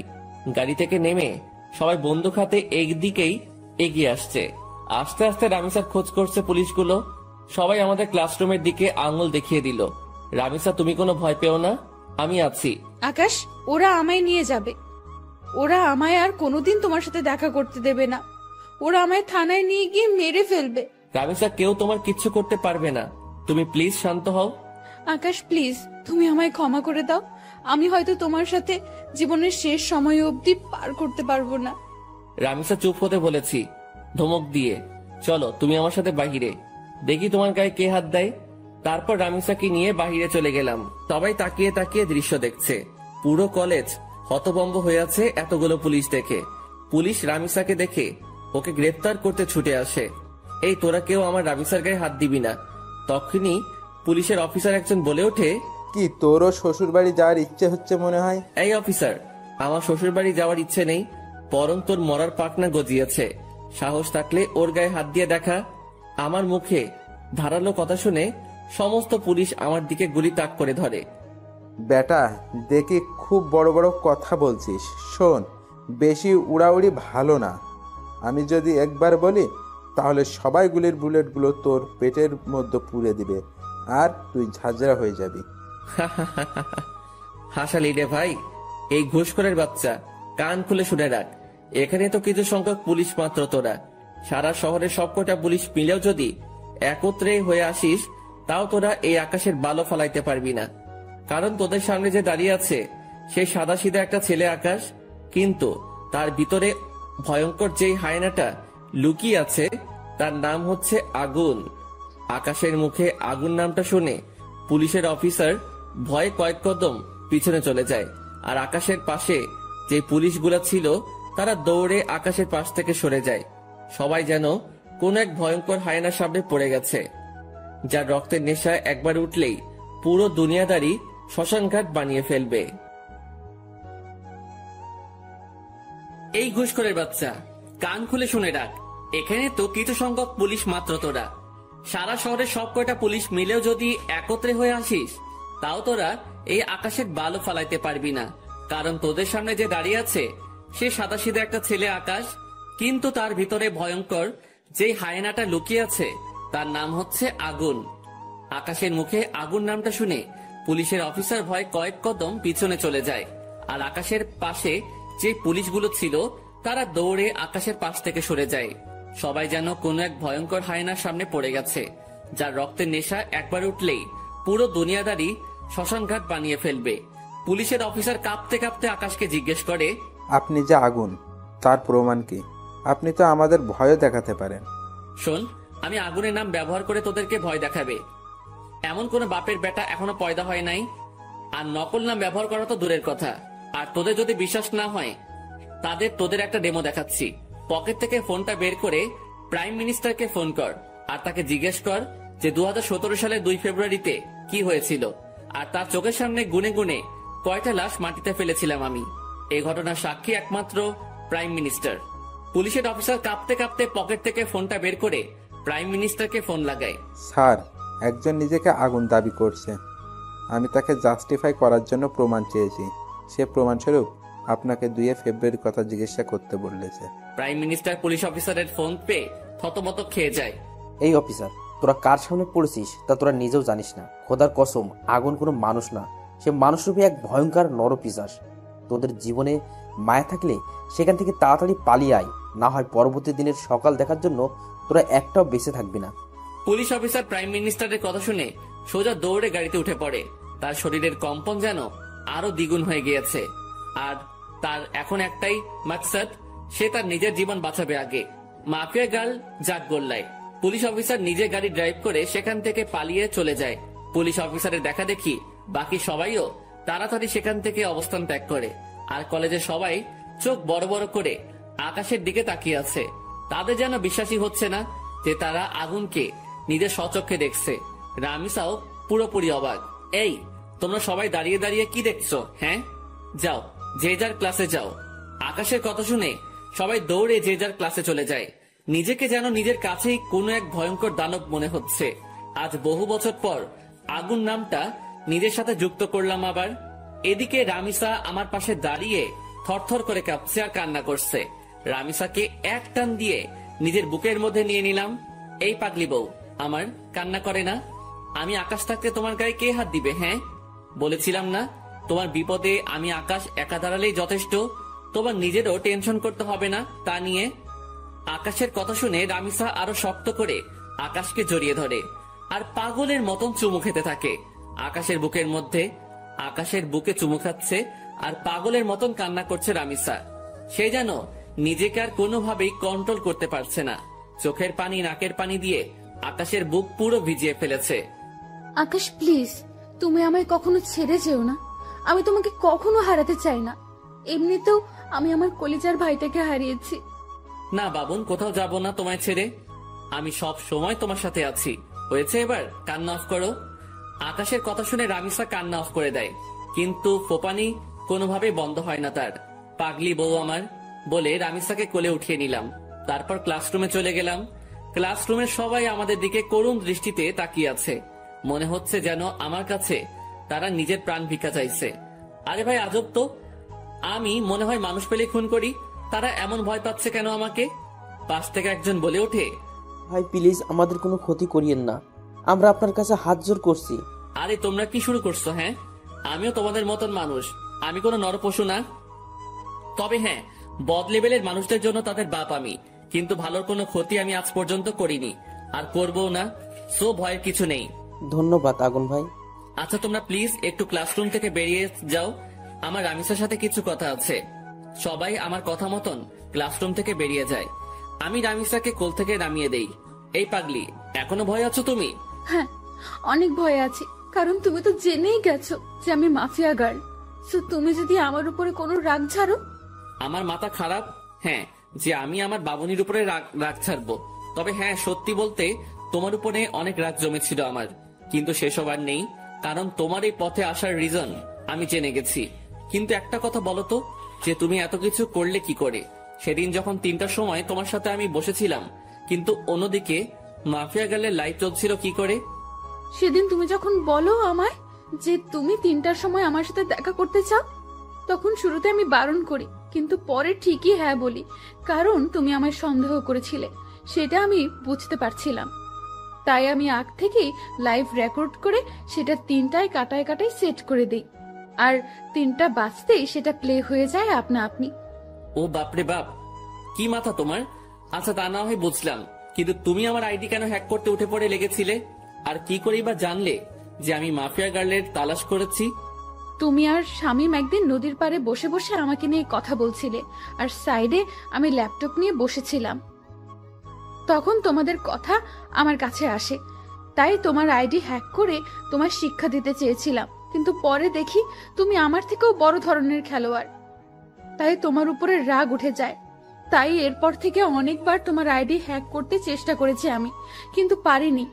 আর তাছাড়া পরে যখন তুমি আমায় প্রপোজাল দাও, আমার সাথে যখন পুরোপুরি মিশে যাও, তখন তোমার উপর থেকে সমস্ত রাগ উঠে যায় আমার, কিন্তু এর পরেও তোমার আইডি হ্যাক করতে চেষ্টা করি। সেটার আসল রিজন হচ্ছে তোমাকে যাচাই করা। আমি দেখতে চেয়েছিলাম তোমার অন্য কোনো মেয়ের সাথে রিলেশন আছে কিনা। রামিসা, তুমি আসলেই মাফিয়া গার্ল নামটা এমনি এমনি রাখোনি। তোমার কাজ বারে বারের সাথে সত্যি নামটার পুরোপুরি মিল রয়েছে। তুমিও তো কম না, কত বড় মাপের মাফিয়া তুমি। তোমার নাম জানে না এমন কেউ নেই। আমার কথা বাদ দাও, আগে তোমারটা বলো, কারণ মাথায় তোমাকে নিয়ে অনেক কয়টা জটলা পেকে আছে। আচ্ছা, তুমি তোমার পুরো আইডেন্টিটি পরিবর্তন কেন করলে? তোমার নাম, চেহারা সবকিছুই কেন হাইড করলে? আর তুমি তো আমার সাথে আগে চলাফেরা করেছো, তুমি তো চাইলে শুরুতে এসে আমার সাথে মিশতে পারতে। আমি প্রতিশোধ নেওয়ার জন্য সব রকমের আইডেন্টিটি মুছে ফেলেছি, আর চেহারা পরিবর্তন না করলে অনেক আগেই ধরা খেয়ে যেতাম, তাই চেহারাও পরিবর্তন করে ফেলেছি। তবে হ্যাঁ, তোমার সাথে আমার আগে থেকেই চলাফেরা ছিল, কিন্তু আমি চাইনি কোনো রিস্ক নিতে, কারণ এসব করাকালীন যার সাথেই আমার চলাফেরা থাকবে সেই আমায় সন্দেহ করবে, তাই নিজেকে গুটিয়ে রেখেছিলাম। কিন্তু পরবর্তীতে আর পারলাম না, তোমার ভালোবাসায় আটকে গেলাম। হয়তো এটাই আমার সবচাইতে বড় দুর্বলতা হয়ে দাঁড়িয়েছে। দুর্বলতা না, এটাই তোমার কমজোরি ছিল, কারণ তুমি যে মাফিয়া গার্ল সেটা আমি বহু আগে থেকেই জেনে গেছি। কারণ তুমি নিজেই ভেবে দেখো, 1000বার চেষ্টা করে আইডি হ্যাক করতে পারলে না, কিন্তু পরে মিনিটের মধ্যে আইডি হ্যাক করে নিলে, সেটা কি করে সম্ভব? কারণ আমি নিজেই চেয়েছি তুমি আমার আইডি হ্যাক করো, আর আমি তোমার লোকেশন ট্র্যাক করি। যদিও তোমার লোকেশন আলাদা আলাদা কান্ট্রিতে দেখাচ্ছিল, কিন্তু একটা সময় ঠিকই বাংলাদেশের এক্স্যাক্টলি লোকেশন দেখিয়েছে। পরে তোমায় ধরে ফেললাম। তুমি অনেক ভয়ঙ্কর আকাশ। ভয়ঙ্কর না হলে কি কতটা দূর আসতে পারতাম না? কখনোই। ভয়ঙ্কর দেখেই এতটা দূর আসতে পারছি। তবে যাক, আমি অনেক খুশি যে আমি আগুনকে ভালোবেসেছি, যে মানুষকে আমি খুঁজছিলাম মনে প্রাণে আমার সাহায্য করার জন্য, কারণ আমি সবকিছু একা সামলাতে পারছিলাম না, তাই তোমার সাহায্যের দরকার ছিল আমার, কিন্তু কোথাও খুঁজে পাইনি। এখন পরিশেষে এসে দেখি সেই মানুষটাই আমার ভালোবাসার মানুষ। রামিসা, যা হয়েছে হয়েছে, আজকের পর আর কখনো ওসব করবে না, কারণ আমি থাকতে তোমার অমন বাজে কাজ করতে হবে না, আমি সব দেখে নিব। আচ্ছা ফলে এবার আজকে আর ক্লাস করতে হবে না তোমার। আমি তোমার বাসায় পৌঁছে দিয়ে আসছি, আর তোমার বাসায় 2-1 ছেলে পাহারায় ঠিক করে দিয়ে আসছি, তারা তোমার সব সময় দেখভাল করবে। ছেলে ঠিক করবে কেন? কারণ তোমার উপরে এখন অনেকের আক্রোশ জন্মে গেছে, বর্তমানে কঠিন সমালোচনায় রয়েছে তুমি। আমি আগুনের নাম এখন অনেকটাই বিলুপ্ত, আমাকে মানুষ চিনে গেছে সেটা নিয়ে সমস্যা নাই, কিন্তু তোমাকে চিনে গেছে সেটা নিয়ে সমস্যা। কলেজে কেউ না কেউ তো ভাইরাল করে দেবে তোমার কথা, কারণ পুলিশ যখন তোমায় গ্রেফতার করতে এসেছিল তখন তারা কলেজে পাবলিশ করে দিয়েছে যে এই কলেজেই মাফিয়া গার্ল রয়েছে, সে এই কলেজে পড়াশোনা করে। পরবর্তীতে পুলিশ তোমায় গ্রেফতার করার জন্য তালাশ করে, সকলেই তখন বুঝে যায় যে তুমি মাফিয়া গার্ল। সো তাই তোমার সমস্যা হতে পারে, তাই সিকিউরিটি দিচ্ছি তোমার বাড়ির আশেপাশে। আচ্ছা। রামিসাকে বাড়িতে পৌঁছে দিয়ে এসে নিজেও বাসায় চলে আসলাম। আজ অনেক ধকল গেছে, তাই হাত মুখ ধুয়ে শুয়ে পড়লাম। খাবারের কোনো চিন্তা নেই, কারণ এই অবেলায় কিসের খাবার খাবো, তাই শুয়ে ঘুমিয়ে পড়ি। দুপুরে উঠে না হয় খেয়ে নিব। অন্যদিকে পুরো দেশে কিছু সময়ের মধ্যেই মাফিয়া গার্ল ভাইরাল হয়ে যায়। রাফিদের ছেলে পেলে তো মাফিয়া